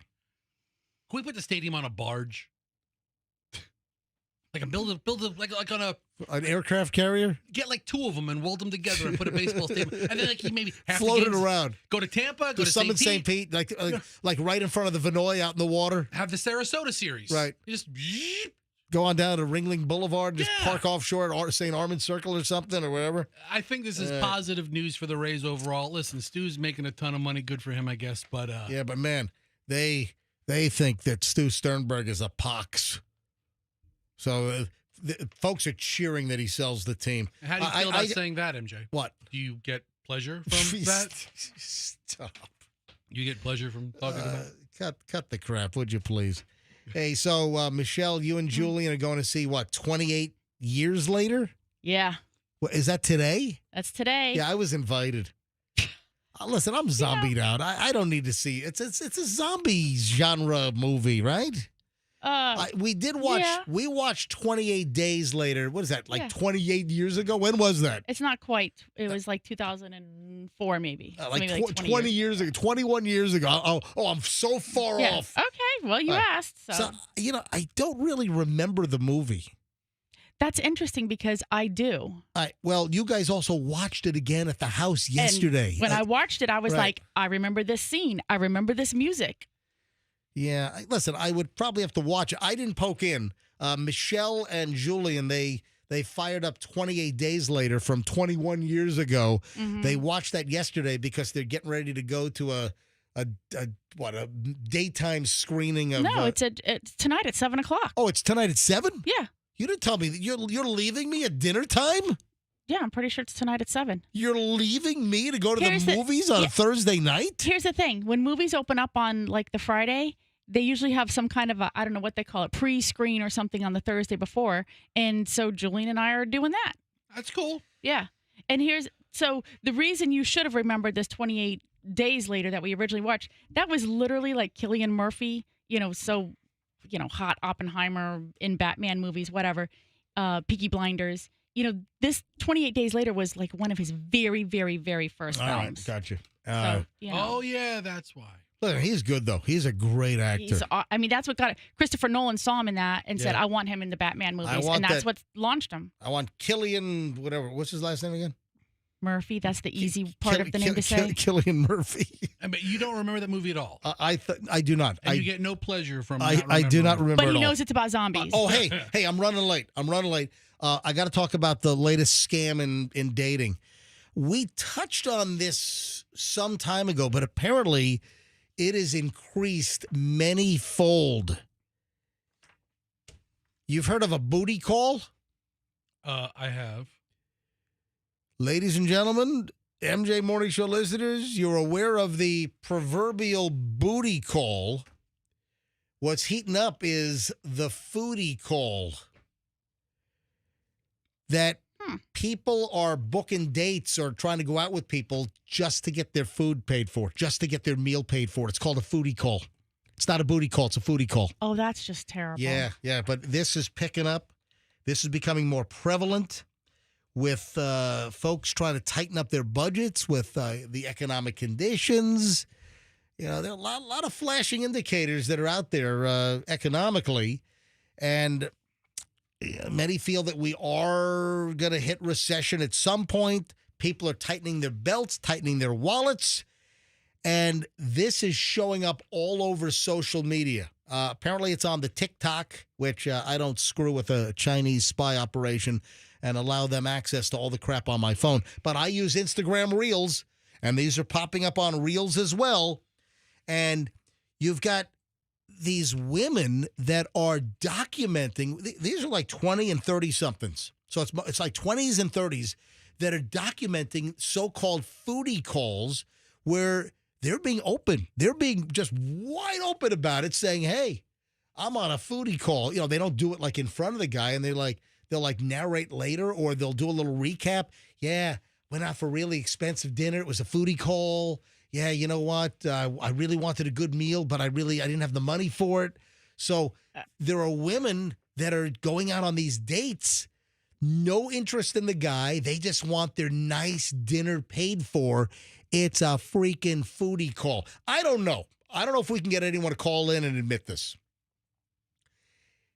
If there's anyone listening right now, are you part of the foodie call culture to get your dinner paid for and not really have any interest? You're leading the guy on. You have no interest in any real relationship with this dude, but guess what? He's buying you an expensive dinner. Any women listening that are part of this foodie call deal, or do you know someone? Do you have a friend that does this and then brags? Oh, man, went to an expensive place. Yeah, went to the Capitol Grill.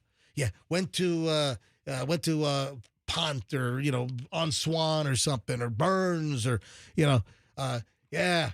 So I have a video of a woman explaining. Oh, they're all over the and you place. explained it too. Yeah. But then the question she posts, Yeah. have you been foodie called? All right, hold on. And the comments. I haven't seen this one, but we'll play that in a second.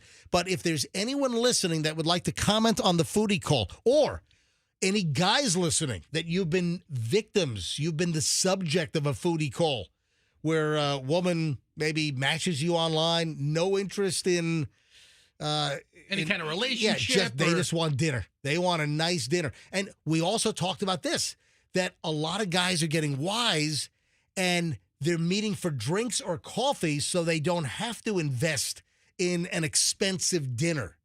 All right, any aspect of this, if you would like to weigh in, I'd love to grab a call or two here, or 4 or 5 or 6. 800-990-1047. 800-990-1047 is how you get in right now here on the MJ Morning Show. All right, so let's play this audio. What do you have? You found this on? So I typed into the Google, right? Foodie call, videos, video online, TikTok. All right. And this creator or person comes up. All right, so do you have to roll it back? It looks like it's already in. Yeah, here we go. No, look, it's already advanced. All right, you ready? It's like a half second. All right, go. Play it. Back from a first date with a gentleman that actually organized the date while he was away traveling in Europe, which is so lovely because he booked the reservation while he was traveling. But we were talking about a past experience and he termed it a foodie call. So not a booty call, a foodie call. Yep. So this woman would call him up and just say, hey, what are you doing? Do you want to go for dinner? And then he would land up having to pay. And then on the last occasion, she invited him for drinks with her friends, and the friends weren't ordering or offering to pay for any drinks. So he would pay for all the friends' drinks too. All the rounds. And it wasn't until the second round that he realized what was going on. Yeah. And he then realized that this is something that this person does regularly. And so they've now termed it the foodie call, not the booty call. I think this is hilarious, but also very sad. Yeah, it is. All right. So that's one example. That's just classless. It is. But this is becoming a big deal. We've talked about this in the past, but what's new, I don't recall us talking about it being a foodie call. I've never heard that term before. Yeah, that's new. But we've talked about these women that were just looking for a free meal. Can I just say, when I was like dating before you, I almost never let the guy pay because I don't want to owe anybody jack crap. I didn't want to feel like I owed him anything, like a second date. I'm like, nope, I got my own money. I'm working. I'm paying. That's it. Go. Every line is loaded. Every single line is lit here on the MJ Morning Show. Look at this. Philip first in Winter Haven. Philip, you're on the MJ Morning Show on Q105, 104.7 FM. Go. Yes, good morning. Hey. So I actually have a friend in New York that does that. She'll purposely go out for men for free meals. And what, try to get reservations at like the top restaurants in New York, like the hottest James Beard Award restaurant or latest? Yeah, she tries to go to, she only does 4- and 5-star restaurants. We're going to Maria. We're going to Carbone. We're going to Torrisi, 11 Madison. $400 or $500 and up a person. So. Oh my God. Yeah, that's what, and she does this often? She does it 2 or 3 times a week. Holy crap! That's pretty often. To me. She's getting like $1,500 worth of like Michelin-starred food a week going out on these foodie calls? Yeah, basically. Oh, wow. How old is she, Philip? 40 years old. Wow. Is she attractive? She's decently attractive. She's a little hefty. Well, that's because she's eating a lot of butter and cream rich food at these Michelin-starred restaurants 3 times a week. I mean, if she worked in a salad, maybe that would be the worst thing. You know what? She needs to work out a free membership from one of these guys at Equinox. So listen, that's not the worst thing. I went out with a girl here in Winter Haven who on Veterans Day would go around to every single restaurant and get free food just for Veterans Day. Oh, claiming that she was a veteran? Yeah. Oh my God, Phil, that's a low-level scam. That is. Your that's girl that's in New Fester. York. That's a Fester level scam. That is true. Like so your girl in New York, though, what happens at the end of the date? End of the date, the meal's over. Is she connecting with these? She's not interested. sorry, you're not my type. Is she meeting these guys matching on like Tinder or other dating sites? Tinder, POF, Meet Me. Hold on. What's POF? Plenty of fish. Oh, Plenty of Fish. All right. Yeah, I've heard of Plenty of Fish. I just never. Cupid. Oh, yeah. I've heard of that. Yeah. Wow. Philip, good call. Right off the bat. Good phone call. Thank you, man. Have a great day. How about Ellen in Largo? Ellen, MJ Morning Show. You're up. Hello. Hi, how are you? We're well. Go ahead. No, I've been doing this since I moved to Florida. I call it Girl Gotta Eat. And we just post it, I post my location on Facebook so my friends know, and they just say, Girl Gotta Eat, Where'd you move from? Ohio. And how many times a week do you go out on a foodie call, Girl Gotta Eat?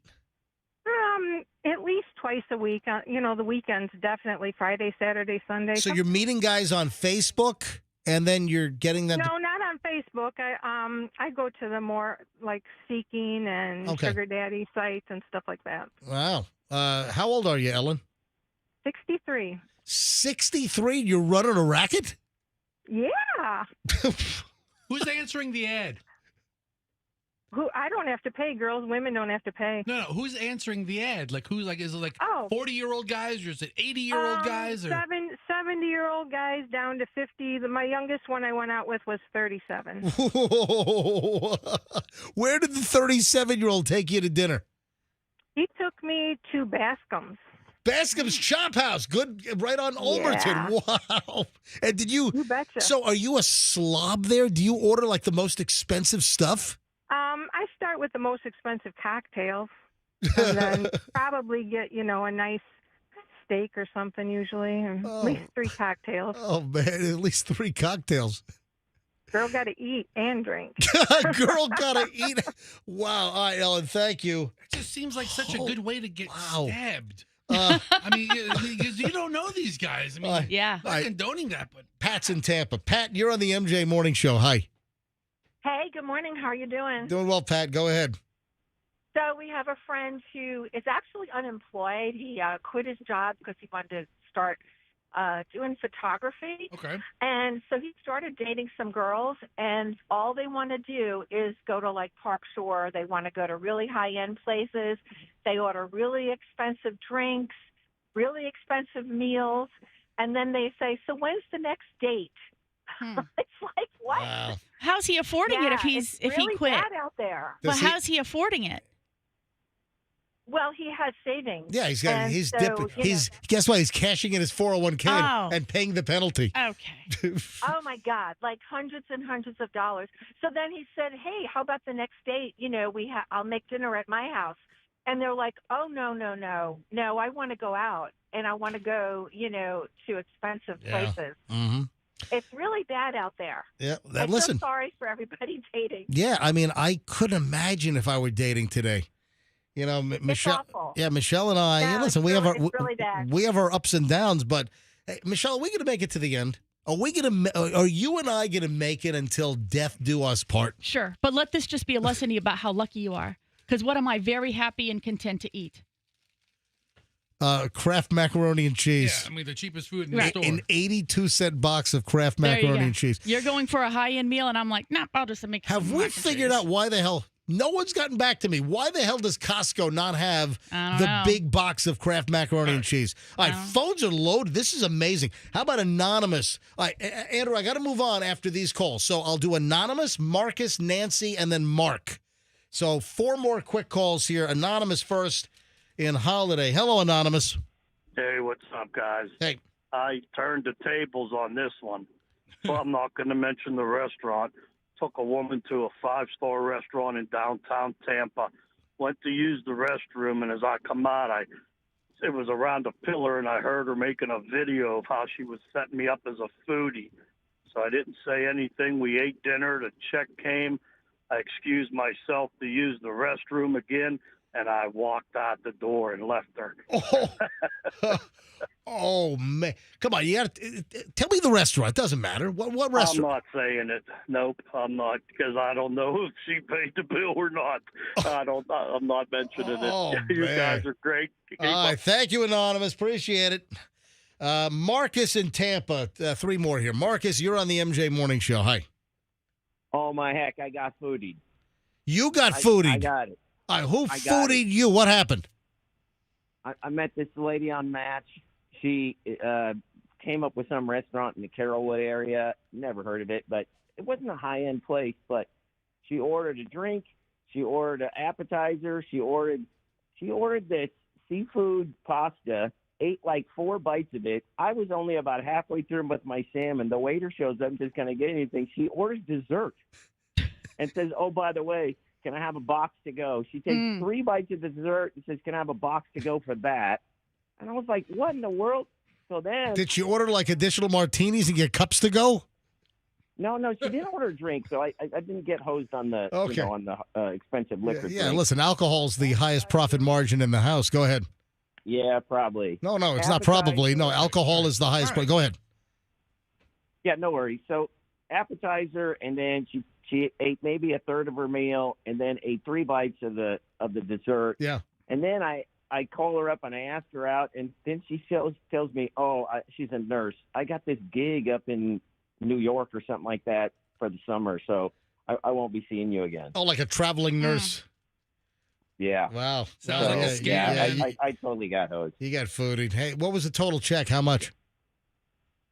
I don't know, around $100, something like that. Again, it wasn't a really high-end place, but it was just the appetizer and the entree and the dessert, and none of it was, the appetizer was eaten completely, but the rest of it was, Yeah, that was lunch or dinner for tomorrow. Yeah, basically he fed her for the week. Yeah, exactly. Thank you, Marcus. All right, 2 more. Nancy in Sarasota. Nancy, MJ Morning Show, you're up. Good morning. Can you hear me? Well, loud and clear. Go ahead. Okay, great. I just wanted to let y'all know, first off, I am not a foodie, but I coined a term a long time ago.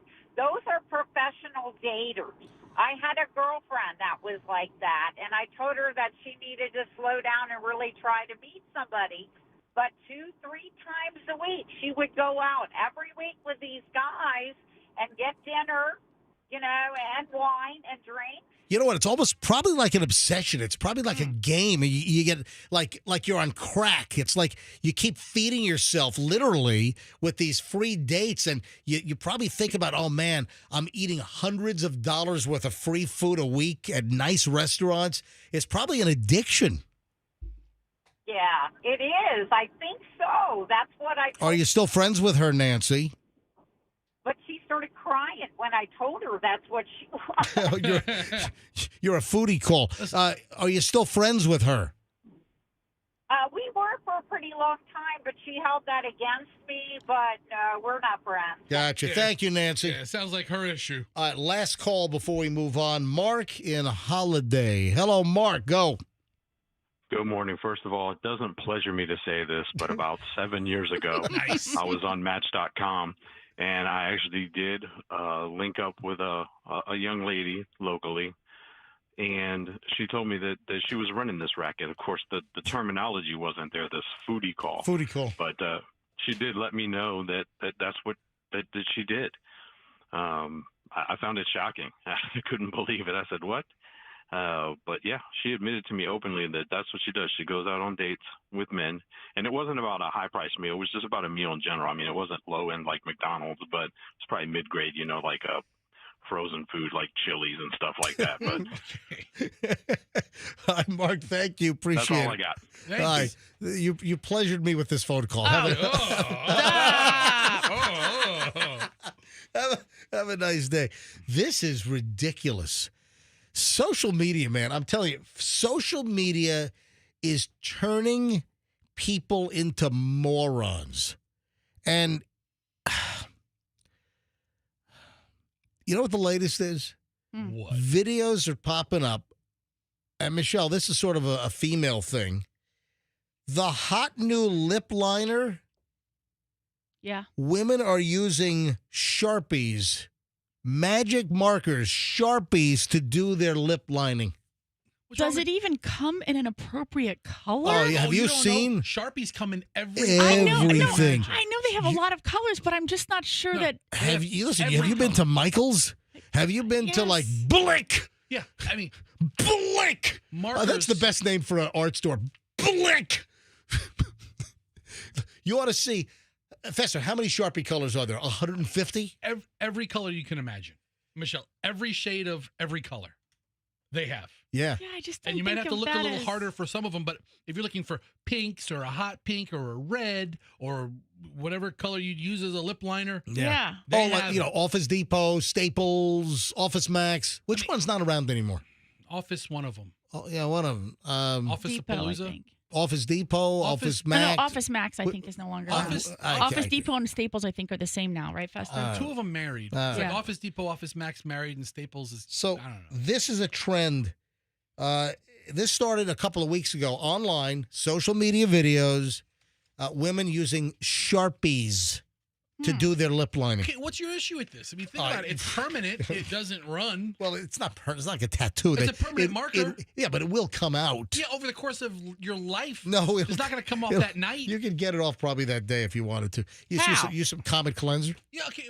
But that's at a Scrunch Daddy. what do you call those things? Scrub Daddy. Scrub Daddy. Scrub Daddy. They work really well. You just put them in the dishwasher and they self-disinfect. Comet and a Scrub Daddy. That's how you get it off. But MJ, it makes That's my makeup removing regimen is Comet and a Scrub Daddy. That'll take your lips off. It will. Yes, today we have the new MJ exfoliator. It is a Scrub Daddy and some Comet. I mean, I am looking at the Sharpie website right now. I just don't see any. What color do you put on your lips, Michelle? I wear pretty neutral colors. So, but even like the reds or the pinks, I'm just like, I'm not sure how that works. I don't know. Well, you take a Sharpie and you hold it to your face. Yeah. And you outline your lips. I'll have to let Chloe try that one out. Guess what the dogs got yesterday? Oh. Oh, I don't want to guess. Guess what so I'm inside. This is like 4:00 in the afternoon, 4:30 or so. I'm in the living room on the couch. I got the laptop in my lap. I'm doing show prep. I'm just, finding things, making notes, printing crap out. And the dogs are going nuts in the kitchen, dinette area where, our kitchen table is. That's a clue. That's a clue that they're going nuts. Right. So I know when my dogs go nuts. I know what the deal is. They've probably seen a squirrel, or sometimes it's a lizard, or there's a blackbird that likes to, fly and hang out in the backyard. So I think it's just a squirrel. So I'm expecting them to run out of the back door, down the porch, into the backyard. And we got a couple of trees. There's a palm tree in the corner, and there's a squirrel nest up in there. So I'm waiting for the squirrel to then scurry up the tree, let the dogs out. Nope, they run to the corner, and next thing I know, I see Scout first. Scout has something in her mouth, and she's shaking it just rapidly, violently shaking this thing.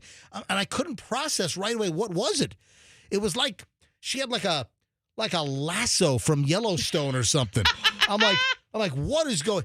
It was a snake. Yeah, I'd say when you said a lasso, Yeah. it was like a little black racer. It was exactly. It wasn't a little one. It was a decent sized black racer, and they're harmless snakes. They're good snakes. The black racers are good snakes. And Scout, these Jack Russell hunters, man, they have in their DNA, man, they are hunters beyond belief.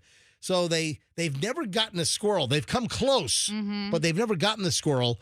But I think this is the second snake. They've gotten possums before, so that's why I don't like letting them out at night. That's why we have a potty box in the laundry room, because the dogs are potty trained. Because we got all kinds of crap living in the bushes at night. The bufo toes. Yeah, the bufos are bad. You know what? I haven't seen many bufos in our yard. The neighbors have across the street. They've had a bunch of bufos. So Scout is just, just, and what they try to like grab it, bite it, shake it to stun it. I mean, this is all like instinctive Jack Russell Terrier stuff. And then Gatsby gets in on it, and then Gatsby grabs it out of Scout's mouth. And anyway, they killed the snake. They killed this black racer, and I felt so bad. And then they lick your face. Yeah, Mr. Oh, no, not mine. Oh, with like snake remnants all in their beard. There was blood all over them. The dogs had blood all over their fur, and they're white. They're primarily white Jack Russells. It was and unpleasant. So they got a black racer. I mean, I felt bad. This black racer snake woke up yesterday. He's like, you know what? I'm gonna have a nice day. I'm just gonna slither around in MJ's yard, and then my freaking Jack Russells have to grab the snake and disembowel the damn thing. Did you learn your lesson? You have to look and see, because on Saturday there was a little crab moving across our lanai, and all of a sudden they were going bonkers again. A little crab. And I look out and I'm like, I'm not letting you out, but they were going nuts. So I called Julian to come and get it. I didn't even. This is the first time I'm hearing about the crab. Yeah, I made him move the crab. Yeah. I felt bad. How did they see the snake in the grass?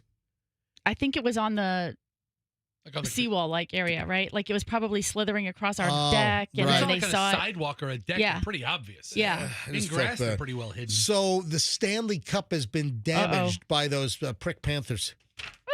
Let me ask you a question. Hey, Andrew, feel free to jump in on this because Andrew is our producer in the booth. That's the BOOF. In the booth.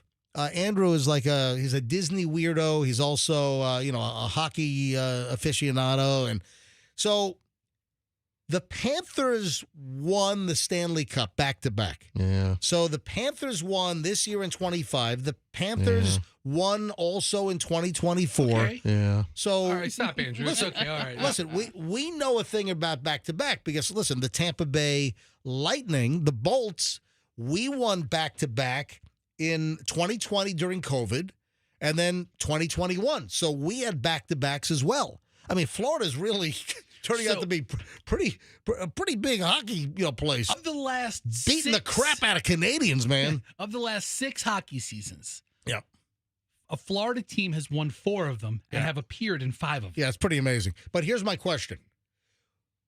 We obviously have a big rivalry because the Panthers put us to sleep here in Tampa Bay. We were eliminated in round 1. My question is, would we rather the Panthers, a Florida team, win the Stanley Cup, or would we have rather the Edmonton Oilers, a Canadian NHL team, win the Stanley Cup? Oilers. Oilers? Yeah, what is the consensus on this? See, I'm not that big of a hockey fan. I don't know. Would you rather the Oilers win or a Florida team, here in Florida? You have a lot of Lightning fans who really, really hate the stinking Panthers. I know. And would rather see Edmonton win. Yeah. And then you have others who are saying it's a Florida thing. Bring Stanley back to the sunshine. So I learned a long time ago. We used to have a guy we worked with. When the Bucks would lose, this is like when the Bucks first started getting good. Yeah.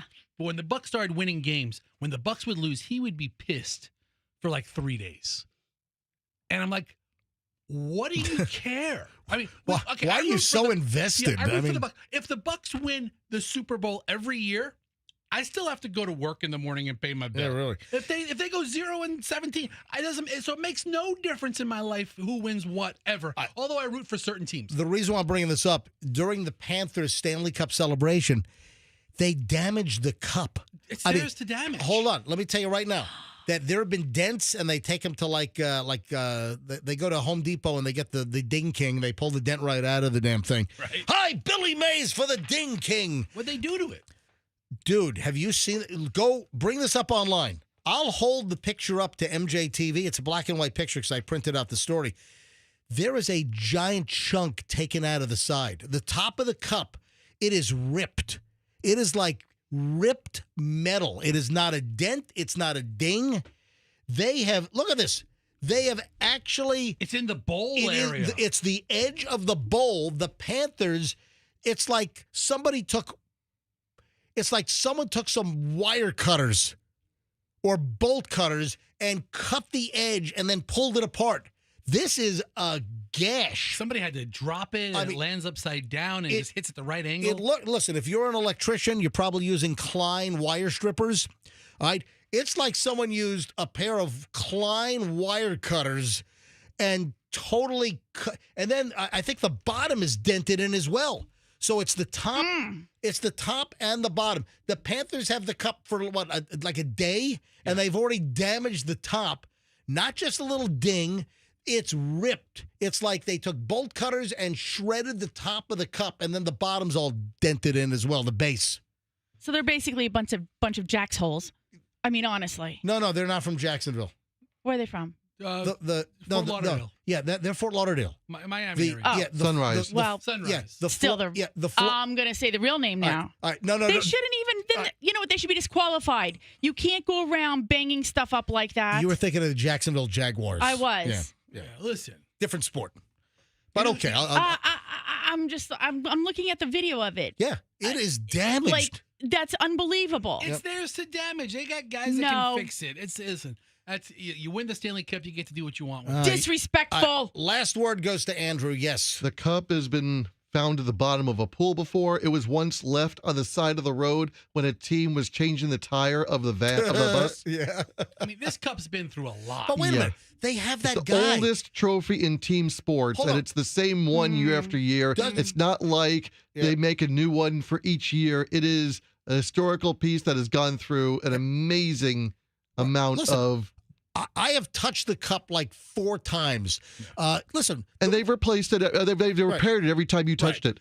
So the last time I actually was very up close and personal with the cup, because when a team wins, like everybody on the team or associated with gets like a day with the cup. And Michelle and I are longtime very good friends with Dr. Slonim, Chuck Slonim, the ophthalmic surgeon. And Dr. Slonim has been a team doctor for the Lightning since day one back in the early 90s. So he's been with the team all these years. And Dr. Chuck, he had the Stanley Cup at his house in Beach Park in South Tampa. He had it at his house with like a small, 20 people were invited to his house, dinner and the Stanley Cup. And I was there back in 2021. Did he serve pasta out of it or something? No. Did he have like soup out of the top of the cup? That would have been cool. The point is that there's a guy, there's a team. It's like 2 guys, but there's one main guy. His only job is the cup custodian. And he was there at the party? He was at yes. He's the keeper of the cup. And this dude, who you see in a lot of the pictures as well, he stood next to the cup the entire time while it sat on a table in Chuck's backyard in South Tampa. Stanley Cup at his house. So I wonder, this could be the most damage I've ever seen to the Stanley Cup. I mean, the top of the bowl is shredded like someone took wire cutters. They'll be able to fix it. Of course they will. Moving along. Oh, you were asking who wanted what team to win. Yeah. P. Diddy was rooting for the Oilers. My daughter actually brought that up. Hold on. Your daughter came up with that joke? Because Hadley, your 13-year-old daughter, is making a lube and baby oil freak-off Diddy joke? I was watching the Lightning and the Predators play. This is, a month ago already. And Hadley comes in the room. She's like, who's playing? And I go, the Lightning are playing.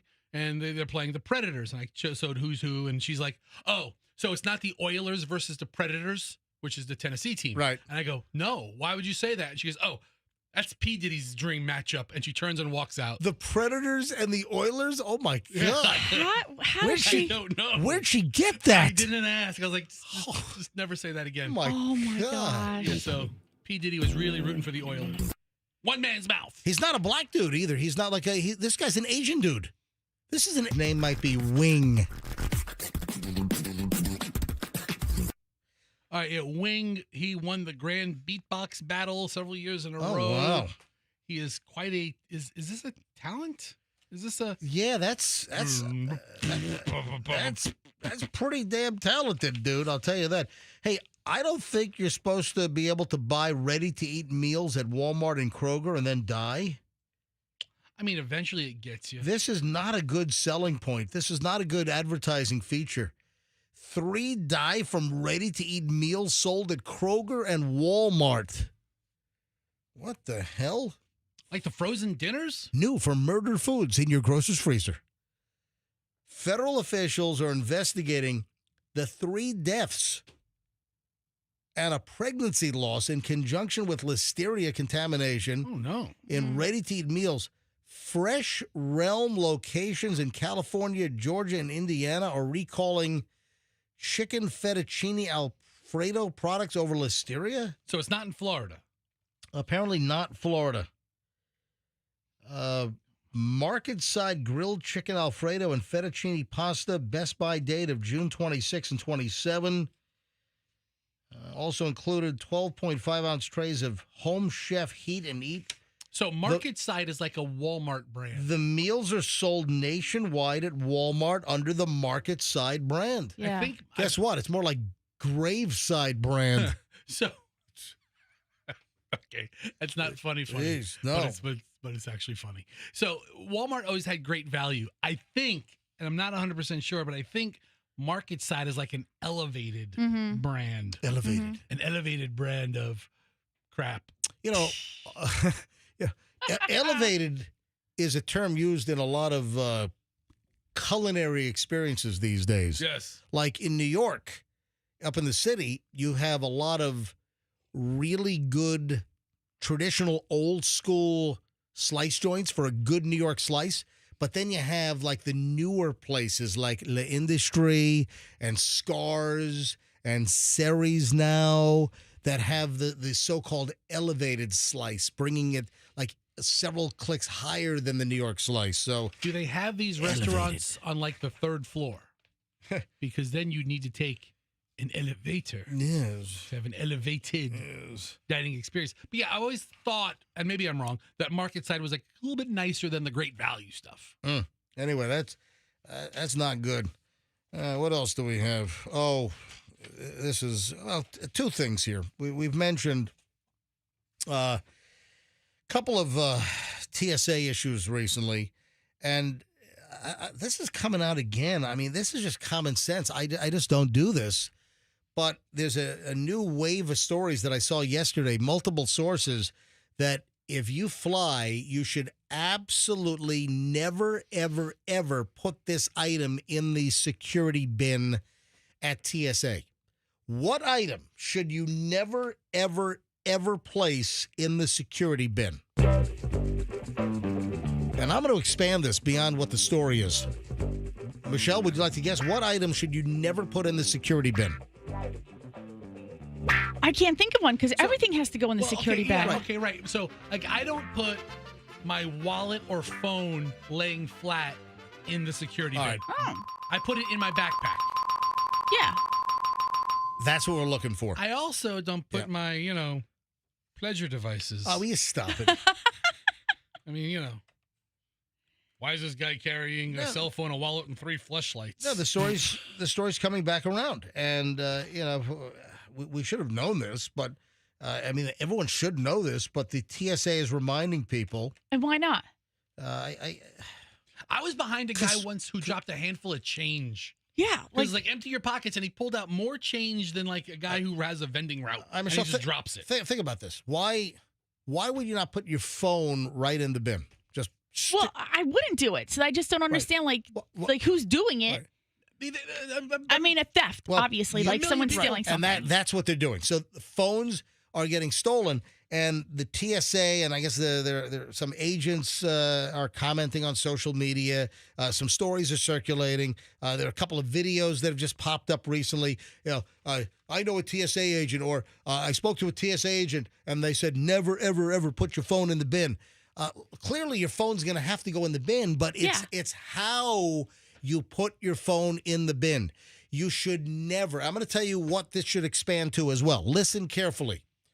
Never place your cell phone by itself in the bin and just put it down, because a lot of times you'll get stuck in a line to go through the metal detector if you got pre-check, or you got to go through the full body scanner if you don't have TSA pre-check. And then sometimes you're waiting and your bag is already sitting at the other end. It's already gone through X-ray. The reason why is they're walking. People are stealing phones. So a TSA agent said, you won't believe how many phones walk. So let me expand this. Also, do not, if you have nice jewelry or a watch, do not put your watch in the bin. Oh, I'm at TSA. I'm at the airport. I'm going to put my phone in there. I'm going to put my watch in there. Maybe I'll take my big gold necklace off. I'll put it in the.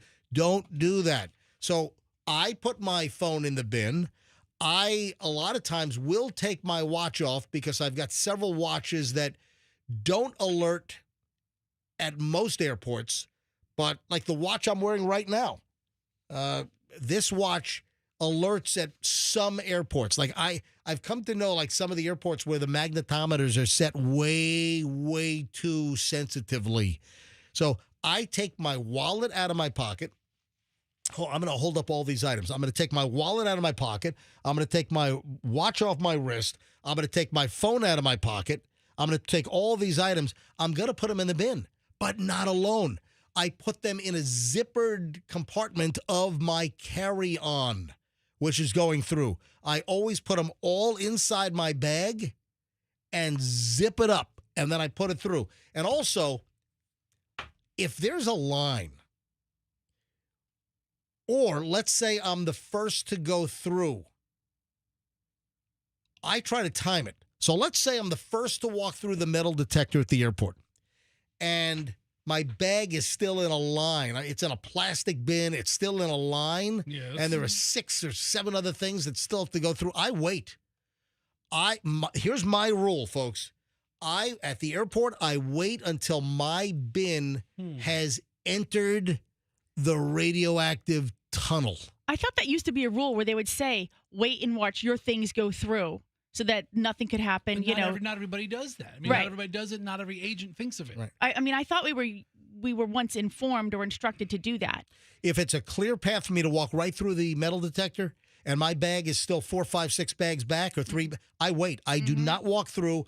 I keep my eyes on my bag at TSA until it is safely within the radioactive cancer tunnel. What if the X-ray device? What if the TSA person is like yelling at you, like, "Sir, you with the poofy hair, talking to you. Walk through now. Walk through now." Listen, And you're like, "No, I'm no, not going." I'm not gonna. No. And listen, they'll understand it. No, hey, I'm just waiting for my bag to You go in the through. khaki shorts.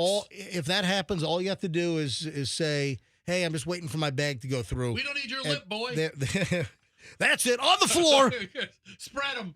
Butt search. You've been randomly chosen for an in-depth Wiener wiggle. dude. You're getting probed I've gotten farther in the private room. MJ, I've gotten farther with some TSA agents than I have on dates. I'm sure. Oh, Yeah, Fester. I'm sure But you have. remember, I left my watch at Denver International Airport. Oh yeah. For some reason, they made me take it off, and Yep. Chloe was maybe 2 because we still had her in the carrier, and we got all the way on the plane getting ready to take off, and I went to show her my watch just to like entertain her, and it wasn't on my wrist, and I Yep. was terrified to tell you. And you did. Well, of course, And because then we got a hold of Denver Airport Lost and Found, Yeah. and they found your watch. they saw it right. They knew right away. You told them where we were. They Yep. said, "Yep." They saw it on video. They had the watch, and they sent it to us. So security did have the watch. Was this was post 9/11, right? Yeah. Was Well, it? yeah, 'cause we had Chloe. Oh yeah, so it was just post Yeah. 9/11. Yeah. And Michelle leaves this nice Breitling watch that I bought her for was a birthday or anniversary or something. Mhm. One of those. One Yeah. of those. And she left it, and we got it back. But listen, you're not always that fortunate to No. get the damn thing back. I'm very lucky. Yeah. Someone didn't take it. All right. Then we have one other notice at the airport. Now, this popped up again. This showed up on my Instagram Reels. I have not seen this. Is this an old video? And I'm like scratching my head because this became a story on the New York Post website as well, like yesterday. I'm like, wait a minute. Is this 2016? What is it? Am I having a flashback? So the New York Post did a story. There's a video and a picture of a sign at the airport, a TSA sign saying that this is an FAA banned item. You cannot fly with this particular cell phone on an airplane. And it's the Galaxy Note 7 from Samsung. Huh? That was 2016. Remember the Galaxy Notes? Remember the Galaxy, was it the Note 7? Remember they were blowing up? They were catching on fire? And there was a major recall? Why the hell? I haven't seen a note at the airport in 10 freaking years virtually for no Galaxy Note 7s. So New York Post, a June 6th clip online has reignited buzz about the infamous Galaxy Note 7, the smartphone so dangerous it's banned from the skies due to the possibility of its battery overheating and potentially exploding and catching on fire. In a video that's racked up 2.5 million views, filmed at an airport, the sign reads, FAA banned item Samsung Galaxy Note 7. Individuals may not transport this device on their person, in carry-on baggage, or in checked baggage on flights to, from, or within the United States. Why is this? It's got to be an old video or pic. Come on. The Galaxy, this was 2016. Yeah, I mean, who carries that now? Who has this thing anymore? Anyway, that's just weird that it's popping up again. I don't understand. By the way, when it comes to air travel, got a couple of things. And then we have a melee on a Southwest flight. Get to that in a second. But we are off the list. Man, I tell you what, when it comes to air travel and like the top airlines in the world, my God, there's not a U.S. airline within 5,000 nautical miles of this freaking list. Unbelievable. So they call it the Oscars of aviation. Okay. That's kind of like the nickname. But the 2025 World Airline Awards are out. They just happened on the 17th, so 2 days ago, at the Paris Air Show and Air and Space Museum. And the list is out. The top 10 airlines in the world. Do you know how many U.S. airlines are on the list? 1. How about 0? That was my next guess. How about nothing? How about 0? Bupkis? How about 0? How about Snotburger? All right, nothing. I'd fly Snotburger Airlines. No. We're Snotburger Airlines. Yeah, Air India is not on the list either. Yeah. Number 10 is Hainan Airlines, which that's Chinese. Okay. Number 9 is JAL, which is Japan Airlines. Okay. Number 8 is Air France. I'm trying to think of how many airlines I've been on. Yeah. We've been on JAL. Okay. So I've done a JAL flight inside of Japan. So we've been on JAL. Let me take notes for your biographer. We've been on Air France. Fascinating. That's number 8. Number 7's Korean Air. Michelle, we flew to Mr. Kim's son's wedding. Again. We flew to DK's wedding on KAL out of Atlanta. Riveting. Yeah. Wow. I'm just counting the freaking airlines that we've been on that are on the top 10 best airline And list. you can color me and all the listeners impressed and completely riveted and interested in this bullspit. All right. So number 7's Korean. Number 6 is Turkish. Number 5 is I had turkey on Thanksgiving. Number 7 is ANA, all Nippon. Dude, it's the top. Yeah, the point is, it's the top. Nobody gives a rat's ass. The top 10 airlines in the world, and no U.S. airlines are on the list. Period. I don't need to know about Turkey Airlines. All right. Listen, George Clooney does, I think, a commercial for Turkish Airlines. All the more reason why I don't care about it. Or wait a second, or Salma Hayek, or who's the one we saw? Who's the one with the accent? Either Salma Hayek or Penelope Cruz. One of them I saw. Maybe it was Penelope Cruz. Okay. All right. So Turkish is number 6. Really? Wow. ANA is number. Would you shut up and let me do the damn list? I thought Turkey. I thought Turkey would be higher. Number 4 is Emirates. What? Emirates only number 4? Number 3 is Cathay Pacific. Cathay Pacific. It sounds like a restaurant I went to. Number 2 is Singapore Airlines. Whoa. And number 1, Singapore must feel jilted. They didn't get number 1. The best airline in the world, and I've flown this. Michelle, you have not. He's just rub it in. Rub it in. Rub it in. I have flown this airline once with Julian scuba diving. Yes. And we did a layover in Doha, Qatar. Yeah, how great was it? Will you shut your crank hole? Who cares, dude? It's the top 10 list. All right, Qatar Airways. Yay, okay. Qatar, everybody. Give it up for Qatar Airways. You know what? You guys Let's talk about 10 airlines that 98% of us will never freaking fly. You guys are sons of bitches. Really? Yeah. I'm rubber, you're glue. I'll take it. And then we have, how about if I talk about a big fight on Southwest? Is that okay? All right, that sounds a little more fun. Oh, my God. You've been sitting on the fight on Southwest story just to read that list of foreign airlines? A drunk passenger handcuffed and dragged off a Southwest flight after grabbing a woman's hair and throwing a fit at LaGuardia. I feel like I could get dragged out of the show for grabbing your hair. Leanna Perry. Leanna Perry's a 32-year-old passenger from New York was arrested, charged with aggravated assault after a meltdown before takeoff at around 1 a.m. Tuesday morning. Sounds like that flight was running late, and maybe tensions were high. Yeah. I think there's a video of it. Yeah? I saw a video of a dark-haired woman turning around and grabbing another lady's hair. And Girl on girl. tussling back and forth. And it was some real rough girl-on-girl action. Don't touch her. No. No, this is where her asshole is. Do not touch her. Look at her. Shut the f*** up. Yeah.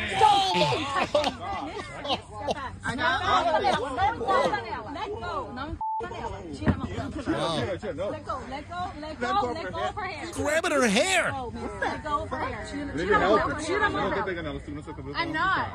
I'm not even touching your hair, bitch.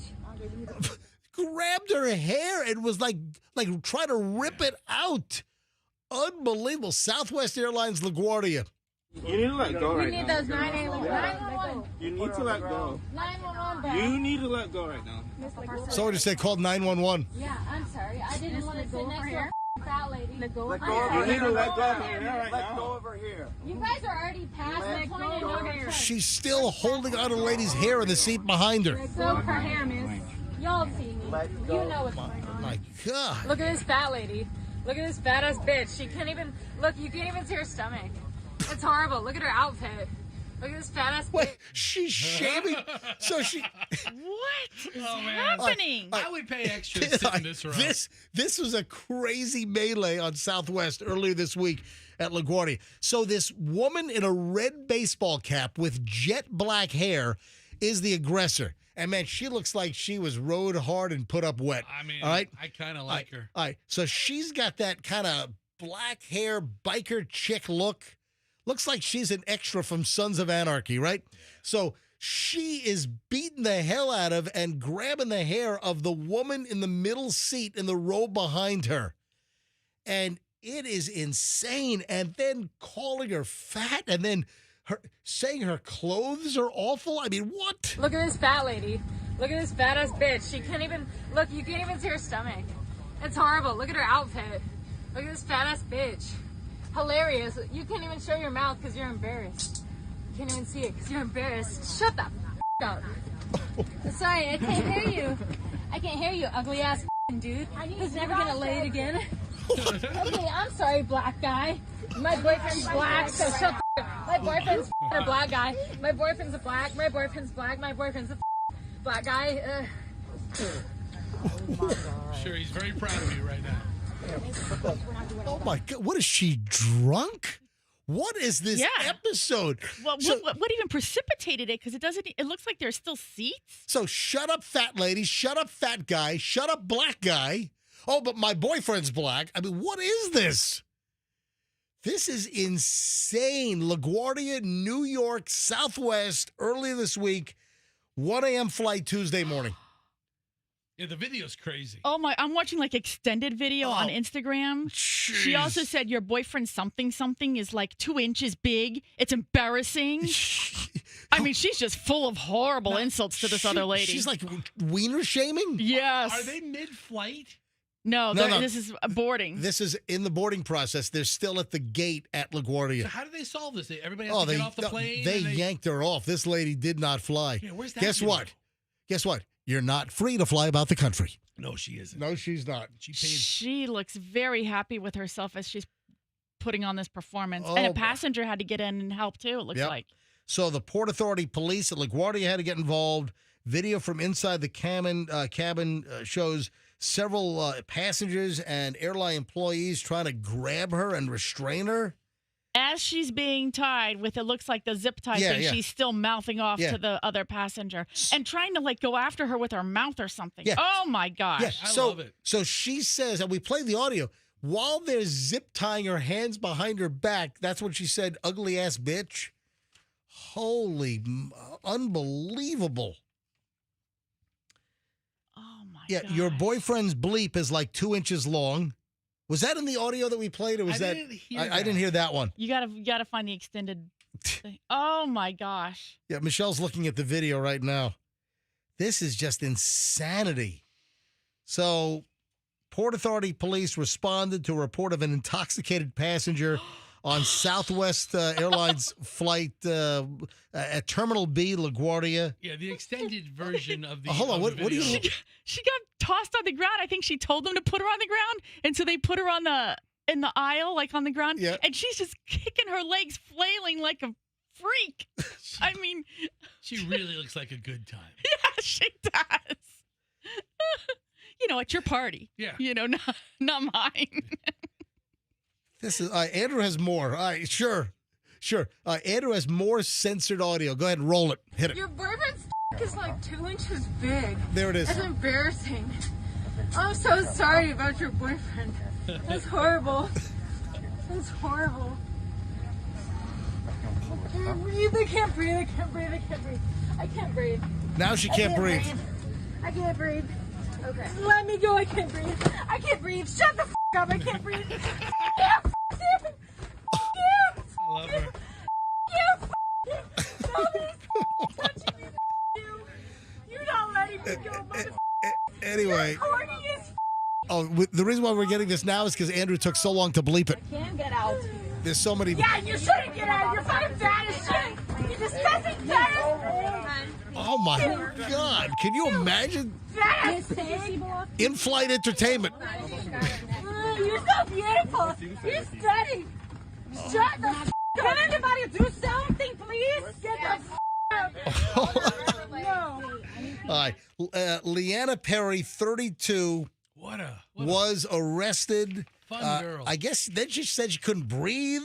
She was breathing fine. Yeah, if she's mouthing off like that, she's breathing just fine. Her airway is not obstructed. So she was taken to a local hospital before she was handed over to the New York City Department of Corrections, according to the Port Authority Police Department. That had to be more than drunk, right? You know what? Let me tell you. I'll tell you exactly what happened here.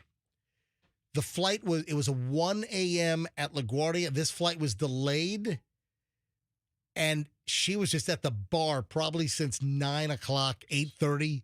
She was getting smashed at the bar because the flight probably was delayed for hours, and she's sitting in Terminal B at LaGuardia, and she's just pounding them back, and she was lit. She was polluted, is what happened. So Southwest put out a statement.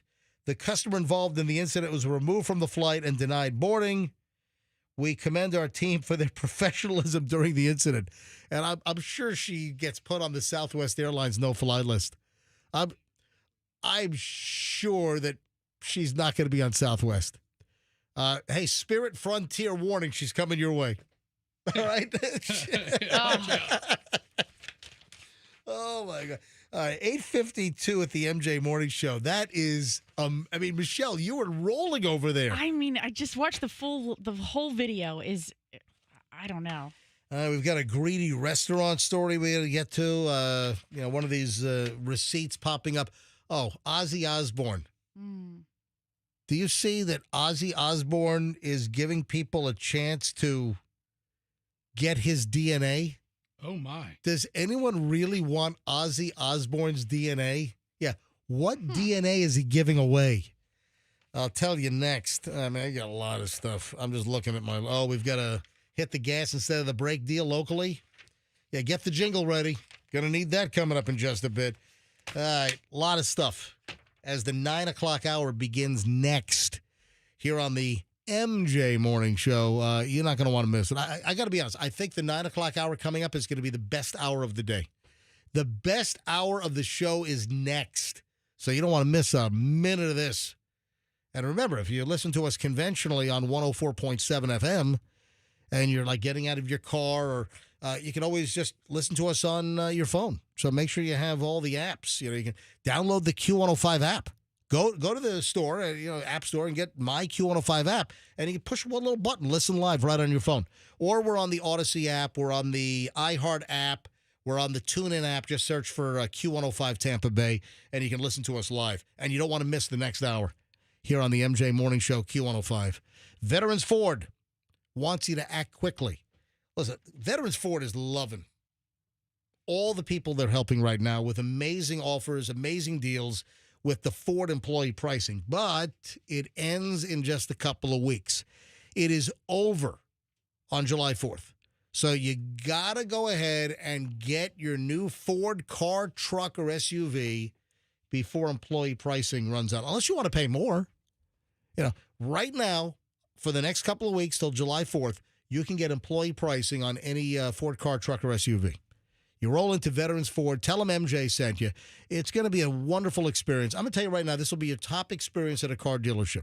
I hear it from everyone, how nice Veterans Ford is, how it's like different than other dealerships. If you've had an issue with some other Ford service departments and you're looking for a great Ford service department, Veterans Ford is phenomenal. Veterans Ford, Line Bar, and the Veterans Expressway, tell them that MJ sent you. Making that move, don't mess it up. You don't want a crappy move, and it is very possible that if you go with some other moving company, you might end up with a nightmare, and that's not what you need. There is a very well-known VIP. I can't say the name unless, you know what, I'll ask and see if they mind. Maybe after the move, maybe next week, I'll say, hey, guess who just used Two College Brothers? Anyway, well-known individual, a friend of mine, very well-known in the Tampa Bay area, VIP status, is moving this weekend and using Two College Brothers to do a local move here. You know, whether it's local, whether it's across the state, whether it's out of state, you want twocollegebrothers.com. Smartest move you'll ever make. I've had numerous people that I know use Two College Brothers. They love them. And there's a reason why they have over 1,100 five-star reviews. Moving companies don't get 1,100 five-star reviews. Two College Brothers does. twocollegebrothers.com. Tell them MJ sent you. Get free moving boxes. The smartest move you'll ever make, twocollegebrothers.com. The Holland Group, Retirement Wealth Advisors, they don't want you to have a retirement nightmare. And I'll tell you what, there are people listening right now. There are folks that are hearing these words saying, I'm fine. Well, guess what? Some of you are in for a retirement nightmare because you don't have the right investment income coming in. You don't have the right retirement plan. This is where the Hollands come in. Steve and Elizabeth Holland, the Holland Group Retirement Wealth Advisors, they will build you an investment strategy to bring you investment income in every month. When your paycheck goes bye-bye because you're retired, investment income can replace that paycheck. And this is what the Hollands are all about, making sure you have the right investments, producing the right income. Then the full retirement plan. Don't leave things to chance. Don't leave things to a plan that might be written and in your hands for a while, but is it right? Get a second opinion. The Hollands will do this complimentary, no obligation, no cost to you. Make sure you're not headed toward a retirement disaster. Just call the Hollands. Tell them MJ sent you. Have a conversation. Ask some questions. And it's complimentary. Call the Hollands. Go to askthehollands.com, askthehollands.com to get the phone number and tell them MJ sent you. 8:57, traffic's on. Here's Shriner, MJ Morning Show, back in a minute. Go.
John at the MJ Morning Show.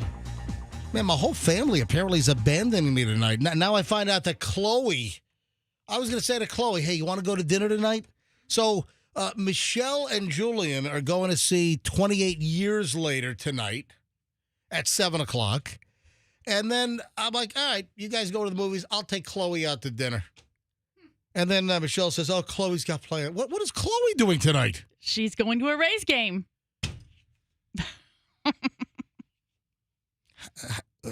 How'd you get tickets to a Rays game? She's got connections. I mean, they're not impossible tickets to get. No, they're not. You know, the hype, and I think there are seats available now at the Rays playing at Steinbrenner Field. Yeah. You know, much reduced seating capacity, but you know, early on it was it was pretty packed up good. Now I believe you can get a seat, you know, at the smaller venue. So great. I'm all alone. Sure. I'm all by myself. You're welcome to join us. Yeah, I mean, I can't think of anybody that wants to hang out with you tonight. Fester, what are you doing? Whatever it is, it's going to be far away from him. Hang on a minute. Michelle, Thursday night at 7 o'clock. Yeah. That's not conducive to me prepping the program for tomorrow's Friday broadcast because 7 o'clock, you're not going to be home until like 9:30 or 10 o'clock. Okay, so you've done it before. You act like you can't. This is the thing when you were talking about him being uncompromising. Yeah. He has more time now than he had before, and guess what?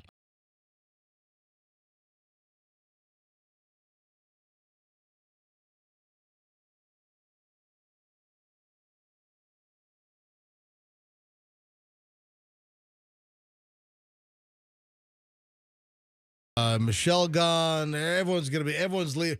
All by myself tonight. That's lovely. I'm going to be all by myself. And so we've heard about this, you know, like the hidden fees on restaurant receipts.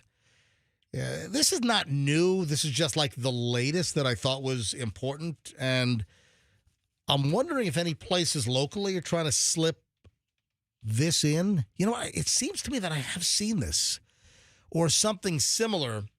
So now some restaurants are adding a living wage fee. Yeah, it's called the tip, all right? So they're building it into the receipt, and then they're hoping that people tip on top of that. Yeah, there's a receipt that was just posted online, and this is from the 12th of this month. So this is only 10 days ago or so. How much did they add for a living wage? There was $5.94 added, 18%. So this particular check, a disgruntled diner put a receipt online, and there is a mandatory living wage fee that's been added.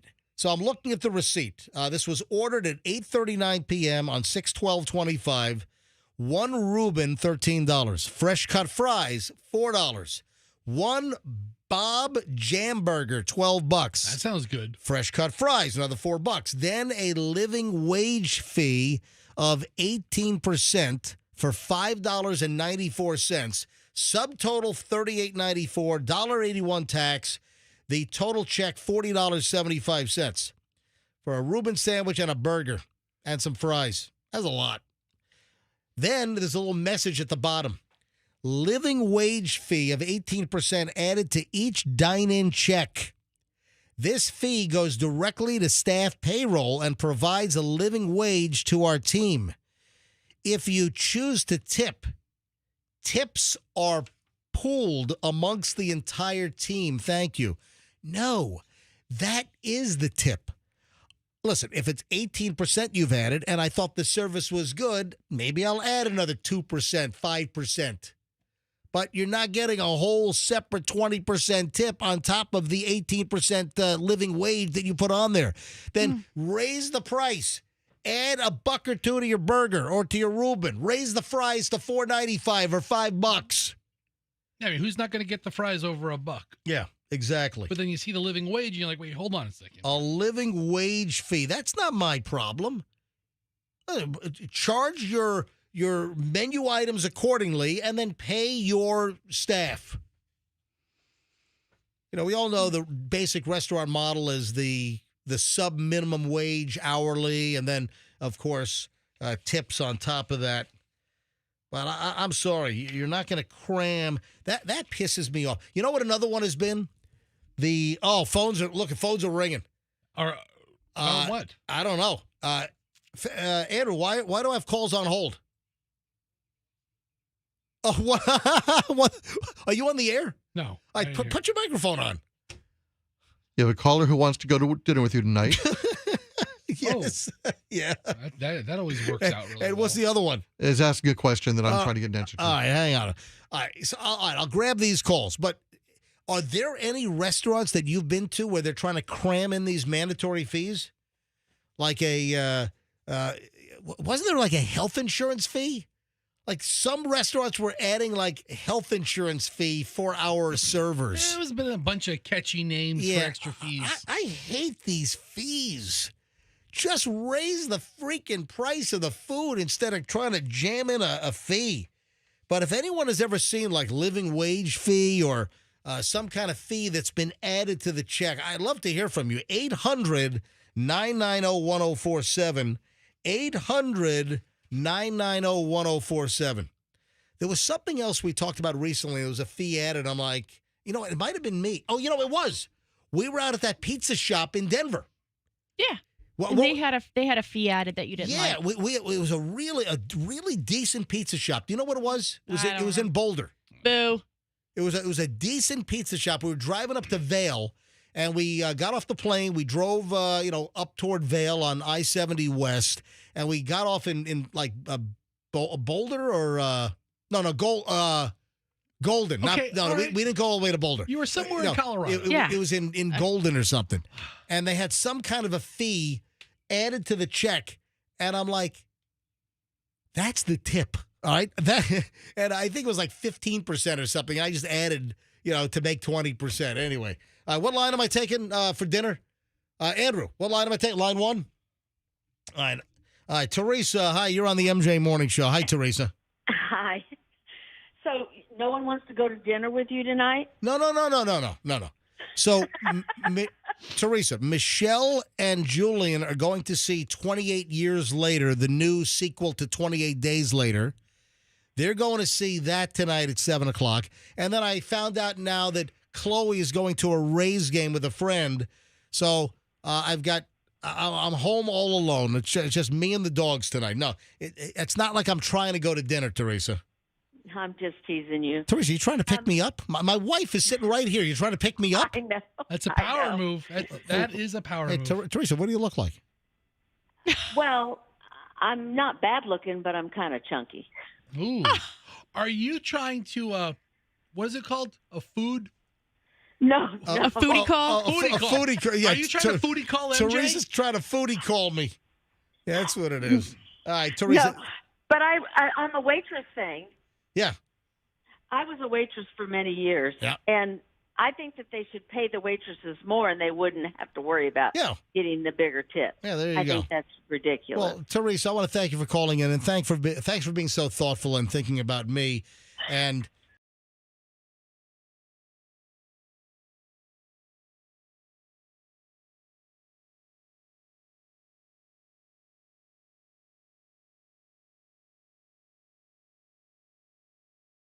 thank you. What is anonymous? Is anonymous a separate call, or is that part of the receipt thing? All right. Let me grab anonymous. All right. So this is now with the receipt story, the little tip thing on the check. So anonymous in Tampa, welcome to the MJ Morning Show. You're next. Hey, MJ. Hey, great show. Listen, I've been out to some of these restaurants. You really got to be careful nowadays because I've they may tell you in the very beginning, hey, I just want to let you know we add 20% gratuity to the checks, and then you have a few drinks and you're there for an hour and a half and you kind of forget about it. Yeah. So you're all sloshed and loaded. You got beer goggles and you can't read the check, so you don't know they've added a tip already. Let me ask you a question. If you're the server or the restaurant owner or whatever, and you have a $140 bill to the customer, and you're already added 20% gratuity, and he adds another 20% on top of it, don't you think that he probably would have made a mistake? Would you really believe that he's giving you 40%? You know what? Because that's happened to me. Hey, anonymous. You know what they're saying? Bingo! Yeah, I mean that's what they're saying. Well, I'm telling you that this has happened to me. For the Peak Restaurant in St. Pete, went there, 20% gratuity. Which one in St. Pete? Peak, it's on the pier. Okay. So they added, was it a large party or was it just like a couple of people? Just me and my girlfriend. We didn't really have a lot of food, but we had some drinks, and the bill was about $145. Yeah, you had a lot of drinks apparently. But You're lucky you didn't fall off the damn pier. I called them and was like, hey, I typically tip 20%. I'm not a cheap tipper. Right. But they corrected the situation.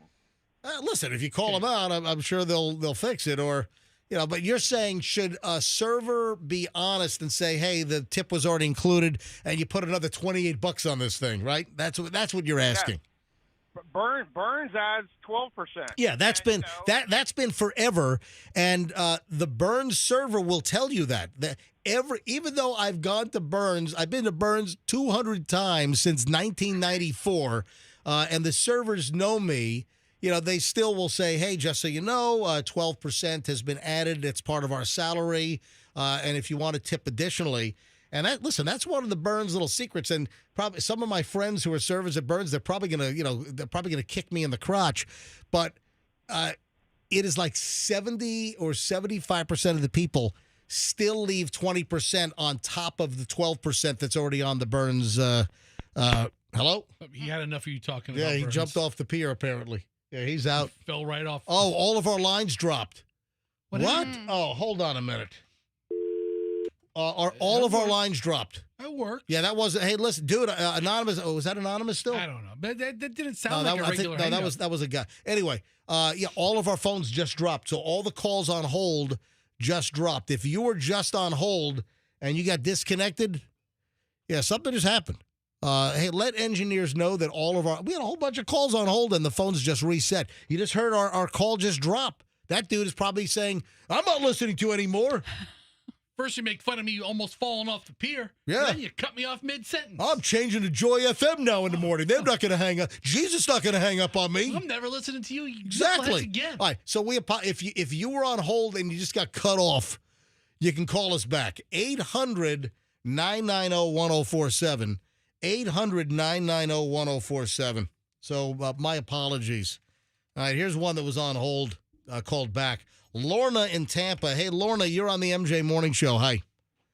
Good morning. How are you doing today? I'm doing well. Go ahead. I went to a restaurant in Hyde Park with a couple of my friends, and the server had some friends in the restaurant, and they added all the bill from those friends onto ours. And we got it, and we looked, and we are like, we didn't order any of these. Are you sure? She went back up and she came and back and she said, yeah, you did. I'm like, no, we did not. We need to talk to someone else. And sure enough. So somebody else's bill got put onto your check.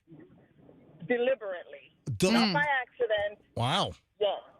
Wow. So you think that hold on.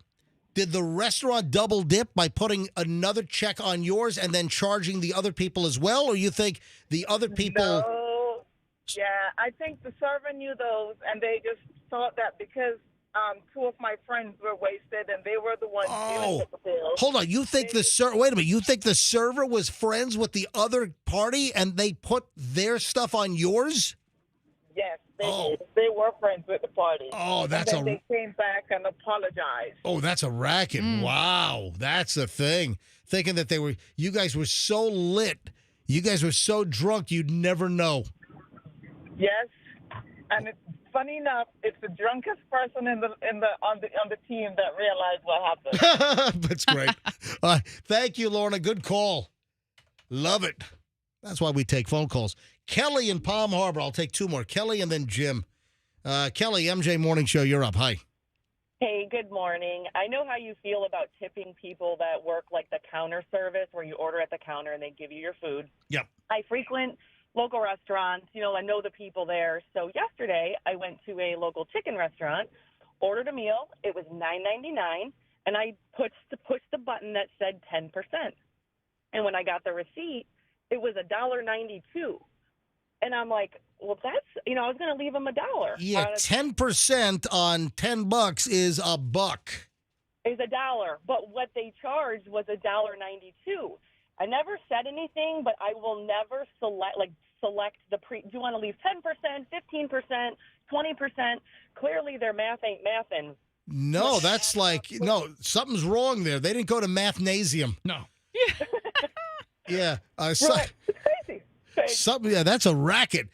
And people think, oh, I'll just push 10%. And you're trusting the device. They've got they got that thing rigged up like some kind of 3-card Monte trick or something. They do. So if you're going to leave a tip, obviously cash is best. Most people don't carry cash all the time. That thing's rigged up like a ball-bouncing, rigged-up roulette wheel with the little trigger underneath to make the ball jump out of 18 red. Yeah. Oh, that's crazy. Kelly. So when it comes to tipping, a full-service restaurant, I sit down. They serve me. They bring me the food. They're bringing me drink. If I get good service, that's at least 20%. And usually, I do 20% on tax as well. All right? We do too. So this is the rule. If I walk up to a counter and I order and I take away my food, 0. There is no tip. Nothing. I know. Hold on, I'm not done yet. All right. If I'm feeling generous, if I go up to the counter and place my order and they bring it to my table and then bus my table, that might be worth 5 or 10%. Okay. All right. So those are the 3 basic tipping scales. Okay. All right. I'm sorry. Right. I sorry to yell at you, Kelly. Anything else? No. I'd watch. These receipts are getting more and more shady as they're adding on fees. Yeah. And Who's the real shady? Please stand up. Please stand up. Exactly. The receipts are real Well, shady. they're not Real gonna- shady. Please stand up. Please stand up. Yeah, you got to call them out on it. Yeah. Thank you, Kelly. Have a great day. Yep. Have a good day. All right, one more call here. Oh, man, it's 9:19. Where did this segment go? I'm entertained. Time flies when I'm entertained. All right, 9:19. Let me grab one more call here. Jim in Riverview. Hey, Jim, you're on the MJ Morning Show. Hey, guys. Good morning. Hey. Listen, I used to live in Gainesville, and my buddy Gordy and I and our families, we were in the car business, so we went out to dinner all the time. Well, we used to go to this place called Steak and Ale in Gainesville. Yeah. And we would go Yeah, in. we used to have a steak and ale on West Shore, right where Seasons 52 stands right now. Go ahead. Gotcha. Yep. But we would go in there, eat dinner like twice a week, and spend a couple $100 each time. We drank a little bit, had a few cocktails. But anyway, long story short, we got to the point where they knew our names, they knew our families' names. They had our drinks ready when we used to walk in the door, treated us like royalty, right? Yep.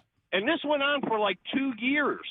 And then my buddy Gordy's daughter one time said, "Hey, Dad, look at this."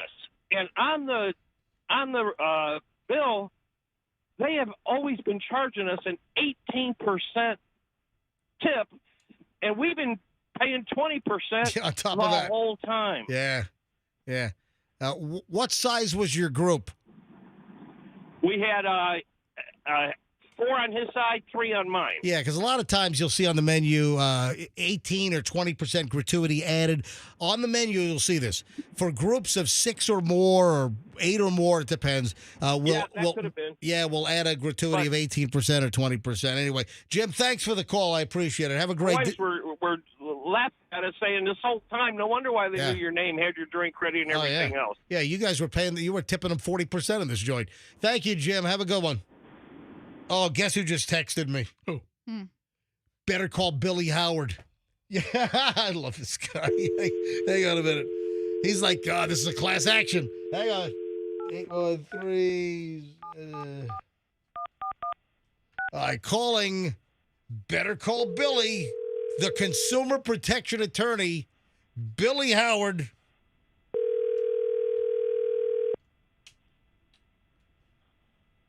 I'm running late now. Oh, he just texted me. Now he's not picking up. Yeah. Maybe he knows I'm running late. We want you to keep on time.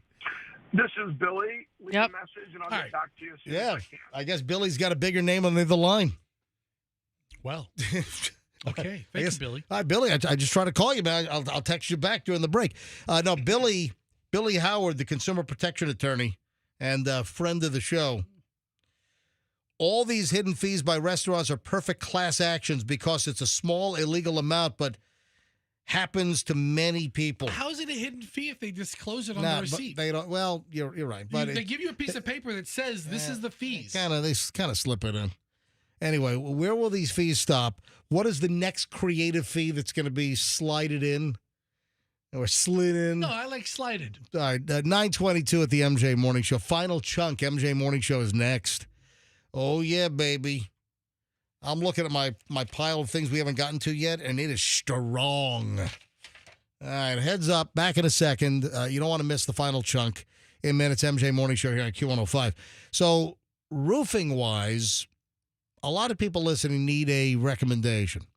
There are multiple trades where, some people are just scared. Like there are certain things that you need to have done, and you're apprehensive. You don't want to be ripped off. You don't want to end up with someone giving you a whole, line. And, because there are certain things where, you're not an expert, and is what they're telling you accurate? And one of those deals is the roofing business. If you want a legitimate, honest, integrity-filled roofer that does a hell of a good job, they've been around since 1989. They have a 4.8 rating on Google. You show me many roofers that have a 4.8 rating on Google. There are not many. It's Westfall Roofing. If you need a new roof, lifespan for a roof in Florida, 15 to 20 years. If you need a new roof, you call Westfall. If you've got a leak, you need repairs done, you call Westfall. Westfall does the roofing work at my house. That's all you need to know. WestfallRoofing.com, WestfallRoofing.com, and tell them that MJ sent you. 9:24, traffic's on. Quick check, and then we're back in minutes here on the internet.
coming back early.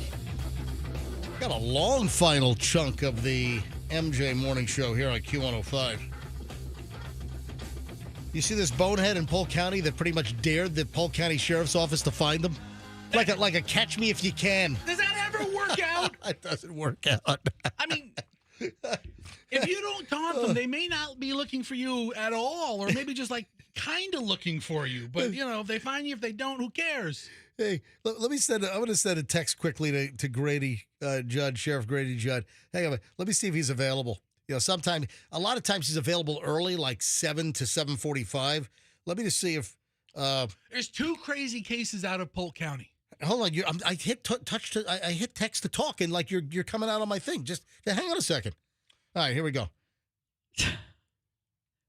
I'm trying to do text to talk. Yeah, we know. Hold on. And now I got that in there. Hold on a minute. It's like clapping with one hand. Oh, my gosh. All right, here we go. What are you doing?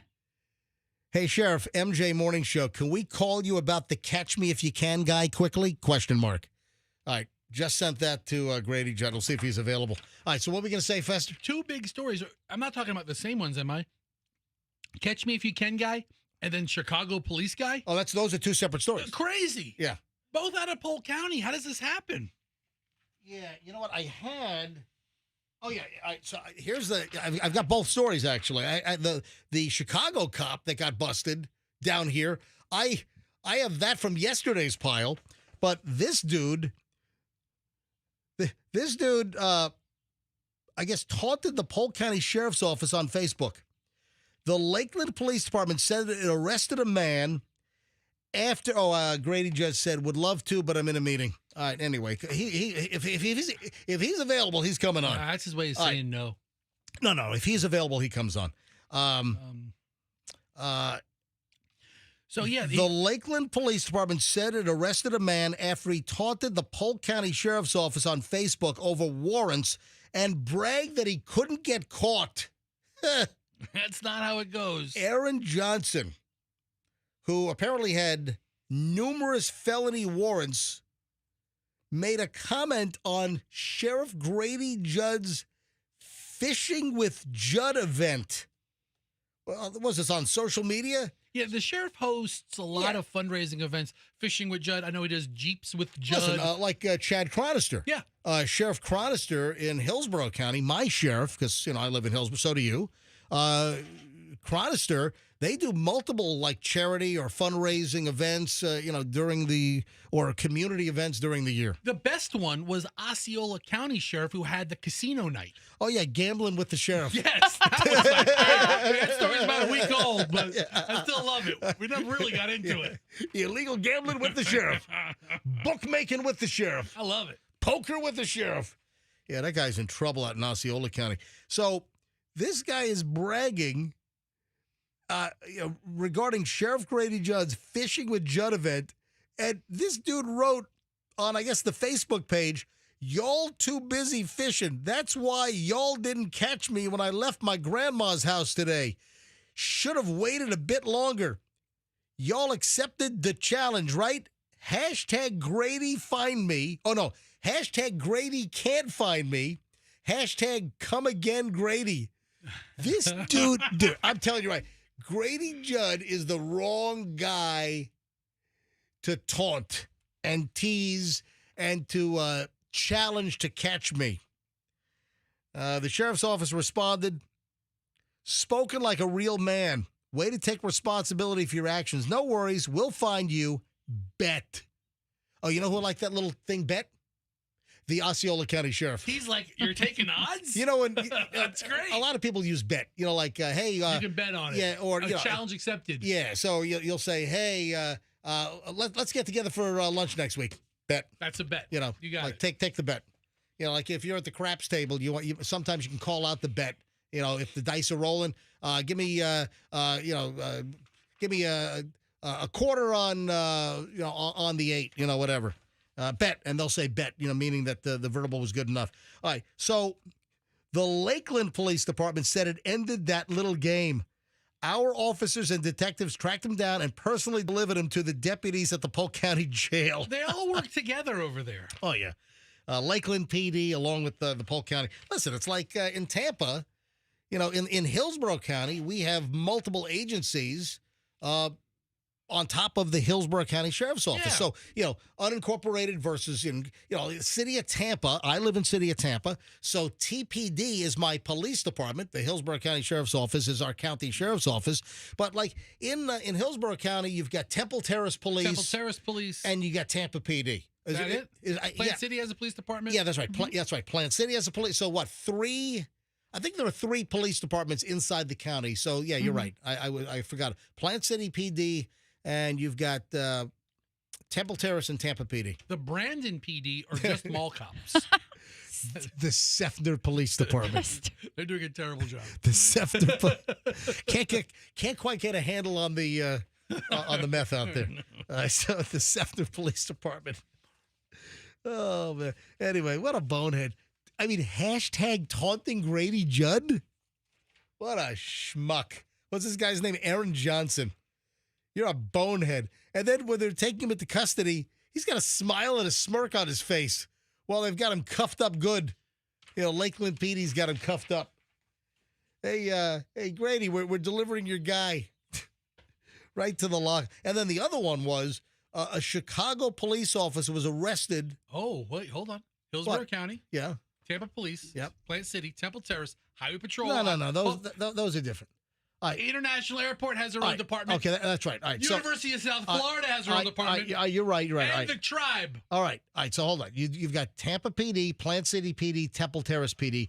Those are like city police departments inside of Hillsborough County. But Florida Highway Patrol, I don't count them. They do the state. Yeah. But then, you've got the USF Police. That's a fully accredited police agency. I forgot about run-ins with them. Yep. You've got the Seminole Hard Rock Police. I've had a couple of run-ins with them, too. The Seminole Tribe. They've got a fully accredited police department. Yeah. It's been a minute, but I've been escorted out of that place once or twice. What? No, you haven't. Yeah. The Hard Rock. Get out of here. Oh, yeah. I used a slug in the, never mind. No. But no. You use the monkey paw. That's what I call it. A monkey paw. A slot machine monkey paw. I can't think of the name. Yeah, if you don't know what that is, look up monkey paw. It's an old slot machine, little trigger trick, little scam trick. All right, so what happened with this Chicago cop? So yeah, this Chicago cop is down here and he attacks a security guard at a resort. Don't you come from Chicago and come stir up some crap in Pulk County? Yeah, Grady Judd told the story earlier this week. They arrested a Chicago police officer. He attacked a security guard and used a racial slur. So deputies responded, this is last Friday night, to the Westgate River Ranch Resort. Yeah, River Ranch is a nice place. Have you scammed them? Have you just showed up and used their pool by any chance? You know what? It's on the list? It's a little out of the way for me. All right. Dwayne Ocasio, 32. Was with a group of people around a golf cart in the middle of the road when the security guard said, "Hey, move out of the way." And the guy cursed out the security guard, used a racial slur, and then pushed the security guard. Yeah. Judd says that Ocasio told the security guard he was a Miami police officer, but then they learned that he was actually a Chicago police officer. So Polk County Sheriff's Office goes to the guy's door. They start knocking on the door, banging on the door. Open up. And the guy's like, "Who is it?" He goes, "Polk County Sheriff's Office." And the guy says from inside his room, "Who the bleep is the sheriff?" Who the F is the Polk County Sheriff's Office? Guess what? He found that pretty quickly. Yeah, he sure did. Yeah. Grady Judd said that he said, "I don't give a blank what the Polk County Sheriff's Office or who the Sheriff's Office is, blah, blah, blah." Anyway, they arrested him. The security guard identified him as the attacker. And then Grady Judd, of course, said, now he knows who the Polk County Sheriff's Office is when we put him in the Polk County Jail. Yeah. I bet the people of Chicago are not happy with him using racial slurs and battering somebody. Yeah, Chicago cop. Daddy was a cop on the east side of Chicago. Back in the good. How does that thing go? You ever hear that song? No. Hold on. Hold on. Bring it up. What song is it? Hold on. You never heard The Night Chicago Died? Hey, do me. Do we have it? Is it on? Is it in the system? Because you got to. It's in the system. I put that on 20, and then put a WABC jingle. Put a WABC jingle because I was a kid, man. This is the crap that got me into radio. This is the stuff that I used to listen to when I was like 6 or 7 years old. Maybe 8. That was probably 73, 74. So I'm a little kid, and I owe WABC 77 Music Radio in New York. I owe that station my career. The fact that I made a life out of being in radio because I was a little kid, and I'm listening to, WABC. The best music, WABC. Harry! WABC. All right, 9:40 at the MJ Morning Show. But it's a true story. I'm in radio today. Made a great career, made a hell of a good living up until I joined this company. But, no, I'm kidding. It's all of radio. No one's making what they used to make. Michelle, why'd you do a gasp over there? Rude. Listen, it's not just this company. No, I made a whole lot more money. I'm thankful for the really, really, really good years. Because right now I'm barely paying for Michelle's Amazon purchases. That's about it. All right, so Ozzy Osbourne's DNA. Does anybody want Ozzy Osbourne's DNA? Have they thought this promotion through? What kind of DNA? Is it like a strand of hair, or is it, And for what purpose? more fluid? Ozzy Osbourne is promoting his DNA. It's pretty weird. So he's teamed up with Liquid Death. That's the water company. Yeah, it's water. And, I've never had Liquid Death. I got to be honest, just the name is kind of a... I didn't know that's what it was Yeah. until I was with Julian. We were traveling, and I needed some water, and he was like, Liquid Death. And I'm like, Julian, I'm not getting liquored up. And he's like, no, it's just water. And I was like, what? It is very... clean tasting and refreshing. I have to be honest. It's better than a lot of other waters that I've had. So, Michelle, you're endorsing Liquid Death. Yes. It's in the can, and it doesn't have that plasticky taste that a lot of times like a Dasani might have. Yes. So the story behind... Oh, listen, Dasani and Aquafina, that was the worst tasting crap water. But they're still around. But Liquid Death... Hold on. Let me finish my sentence. Hold on. Dasani and Aquafina was the worst tasting crap water when it first came out. Still is. Well, but then... They had diarrhea water. No, and hold that took the cake for the word. No. It really tastes like crap. That's what we were going for. It took them a while that the Dasani and Aquafina water was too clean. It was too ultra processed, and not in a bad way. It was so filtered and, reverse osmosis, that it got it was too clean. Water needs to have minerals. It needs to have some dissolved solids that makes it taste good. So for the first couple of years of Dasani and Aquafina, man, it was not good. And then they learned, and then they started adding dissolved solids and minerals to the water to make it taste decent. But what were you going to say about Liquid Death? No, their stories are very interesting how the business model started. The can is pretty aggressive. The guy goes to a rock concert, and all these rockers are there, and they're drinking Monster Energies and these very graphic energy cans. And the guy's like, these guys love their energy drinks. He's like, no, it's water. But they use the energy can to look like they're drinking something tough instead of a glass of, a bottle of water. Oh. I'm drinking a Monster. And they chug it. But it's just water. And so the guy's like, let's come out with an aggressive looking can. That really is water. That really is water. And if you don't, clever. If you don't drink that liquid, what do you get? You get death. So the liquid is preventing your death. So it's like the opposite of the smart water and having Jennifer Aniston, promote it. I give whoever invented Liquid Death, I give them a lot of credit. Yeah. Good idea. However, I'm just being honest. The name is unappealing to me. I don't want to drink Liquid Death.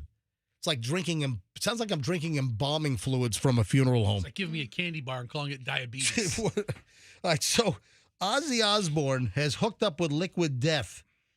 And how are they getting Ozzy Osbourne's DNA? He's drinking a can? Yep. He's drinking a can of Liquid Death. So his mouth and his saliva is on the can.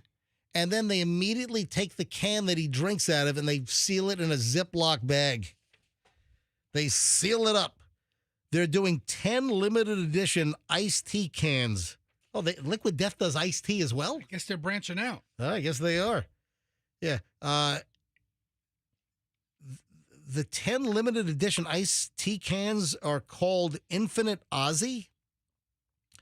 The company known for selling canned water says Ozzy Osbourne is one of one, but we're selling his actual DNA so you can recycle him forever. What? I don't know what the I hell. really don't understand. I don't know. This sounds like a stretch, man. So they have I 10 don't cans, and they're on sale for $450 each. Oh, my God. And then Ozzy's like, clone me, you bastards. He said that? According to the headline in People Hold on, magazine. is this video? Oh, it is. What is right here? Bring this up. Buy Ozzy Osbourne liquid death cans. Here we go. All right, play this. There will never be another Ozzy Osbourne unless you have his actual DNA. Introducing infinitely recyclable Ozzy by Liquid Death. These cans of low-calorie iced tea with B vitamins have each been drunk by Ozzy himself. And each can contains trace DNA from Ozzy's saliva, as well as his handwritten signature. Now, once technology and federal law permits, you can replicate Ozzy and enjoy him for hundreds of years into the future. Just imagine if you could bring back early 80s Ozzy. He can mow your lawn, perform at kids' birthday parties. Great. Oh, he just bit the head off a bat. Ozzy clone. That's why the kids screamed.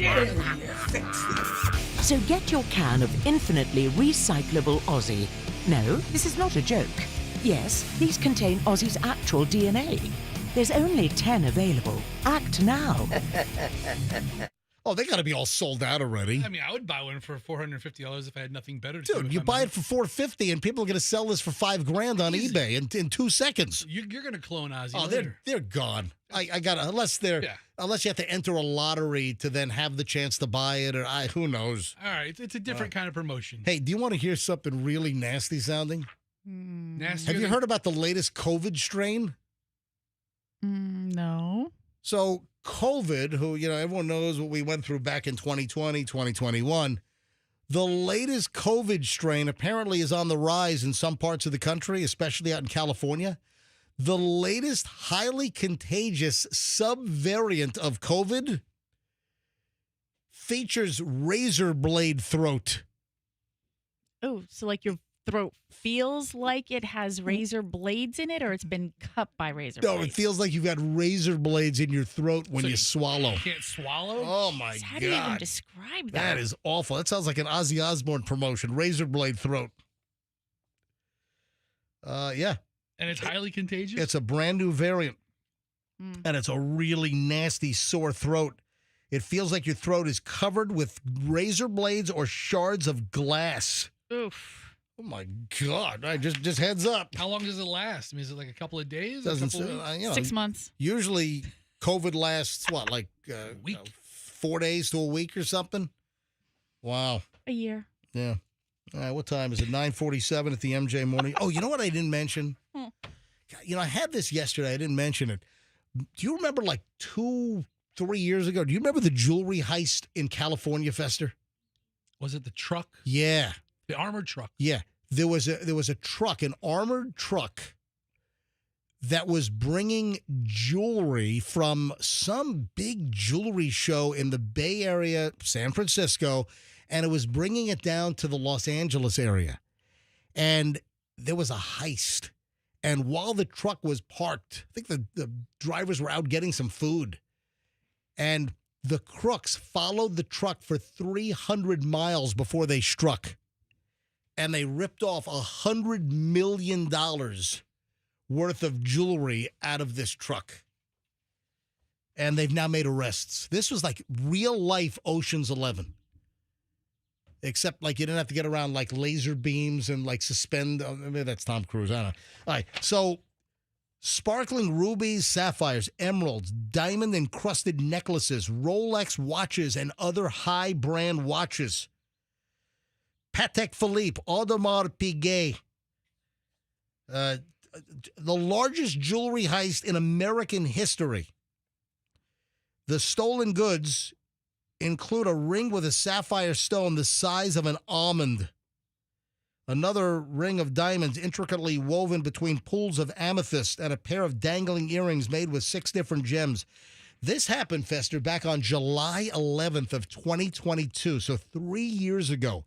I remember we talked about this. We were fascinated with this story. And they just made the arrest now. Yep. They were stolen, all the jewels, $100 million worth. I think originally they didn't say how much it was, that it was just a fortune. So the jewelry was stolen from a Brinks semi-truck. So it was a Brinks armored semi making a 2 a.m. stop at a gas station. As one of the truck's armed guard drivers went inside for food, the other slept. And a robbery crew broke into the back of the truck. Hey, how about your armored vehicle be a little more secure? So the crew broke into the back and stole 24 bags filled with jewelry, worth an estimated $100 million. According to the feds. Yeah. Unsolved for nearly 3 years until federal authorities announced charges against 7 men in connection with the heist. They made the announcement on Tuesday. Do these guys think they got away with it? Yeah. 3 years is a long time. In addition to the massive robbery, which the U.S. Attorney's Office considered to be the largest jewelry heist in U.S. history, the men were charged with a series of thefts from various cargo trucks starting back in March of 2022. Definitely professional, organized, prepared, said the assistant U.S. attorney out in California. They clearly had a system worked out that was very successful. Unbelievable. They followed. There was a jewelry show. It was like a wholesale jewelry show, and this was up in San Francisco. And all this crap was packed up. It was being transported by armed Brinks guards, and the crew, the robbery crew, followed them for like 300 miles until they found the right time to hit. And it was like 2 a.m. at a truck stop. They stopped for food. One's asleep, and that's when they broke in. They ripped off 22 bags. And so I guess there were 7 guys. That's amazing. 7 guys involved is what I saw. And one is already in prison for something else. So one of the guys already got pinched for something else. Oh, he probably chirped on his friends. Yeah, hey, maybe. This isn't good police work. This is just putting somebody else together. I got a story bigger than this. Listen, I thought of that, but I don't know if that's the case. Listen, they have no leads for 2.5 years, and suddenly 7 other guys go down. Somebody chirped. Yeah. Hey, let me leave you with this. Okay. Let me leave you with some music here on the MJ Morning Show. Let me leave you with one of our favorite little MJ Morning Show jingles. Hit the gas instead of the brake. Another old fart makes a big mistake. Yep, Clearwater. What a shocker. Dude. 83-year-old driver crashed his car into a Clearwater house yesterday afternoon. Yeah, Clearwater PD, they were called to Heather Trail after a car went through the wall of a house. The 83-year-old driver said his foot slipped from the brake to the gas. Hit the gas instead of the brake. Another old fart makes a big mistake. My foot slipped. Oh, man. Oh. Yeah, officer said the man sustained a minor cut to his hand, did not have to go to the hospital. You got to watch out. Those old guys have thin skin. Yeah. He's lucky he didn't bleed out on the scene. You know what? You know, when you get older, you get like the thin skin, you get like the crepe paper hands and stuff. Oh, man, I kind of dread that. And that's coming. Oh, it's coming. That's coming. Do my hands look okay right now? I don't know. Do they look okay? They look a little crepe paperish if you ask me. I hope not. In the right light, I'd worry. No. All right. Maybe I need to use some kind of lotion or something. Sounds like 2 different things you're talking about. Yeah. Stop. Bring you pleasure to talk about this? We stop. We got to go. 9:53 at the MJ Morning Show. We'll see you back here tomorrow morning for this week has flown. Man, I've been very pleased. These shows this week have been very entertaining. And, my barometer is if I walk out of here entertained, then I'm betting that most of the audience was entertained. Folks, have a great one. We'll see you back here tomorrow on the MO. I'm going to post later today. I'm posting my Cacio e Pepe video of me making Cacio e Pepe. That's going to be on my Instagram, so give me a follow. Oh, thank God. Oh, yesterday I said at the very end of the show, I'm not going to be greedy. I'm not going to be a piggy. I want 3 new followers on Instagram right now. I got 35 or 40 followers. So you know what? I need just 2 new Instagram followers right now. Just 2. If you're on Instagram, you don't follow me, all I want is 2 new followers right now. Certified MJ Radio. That's Certified MJ Radio. Folks, have a good one. We'll see you back here tomorrow, and let's be careful out there.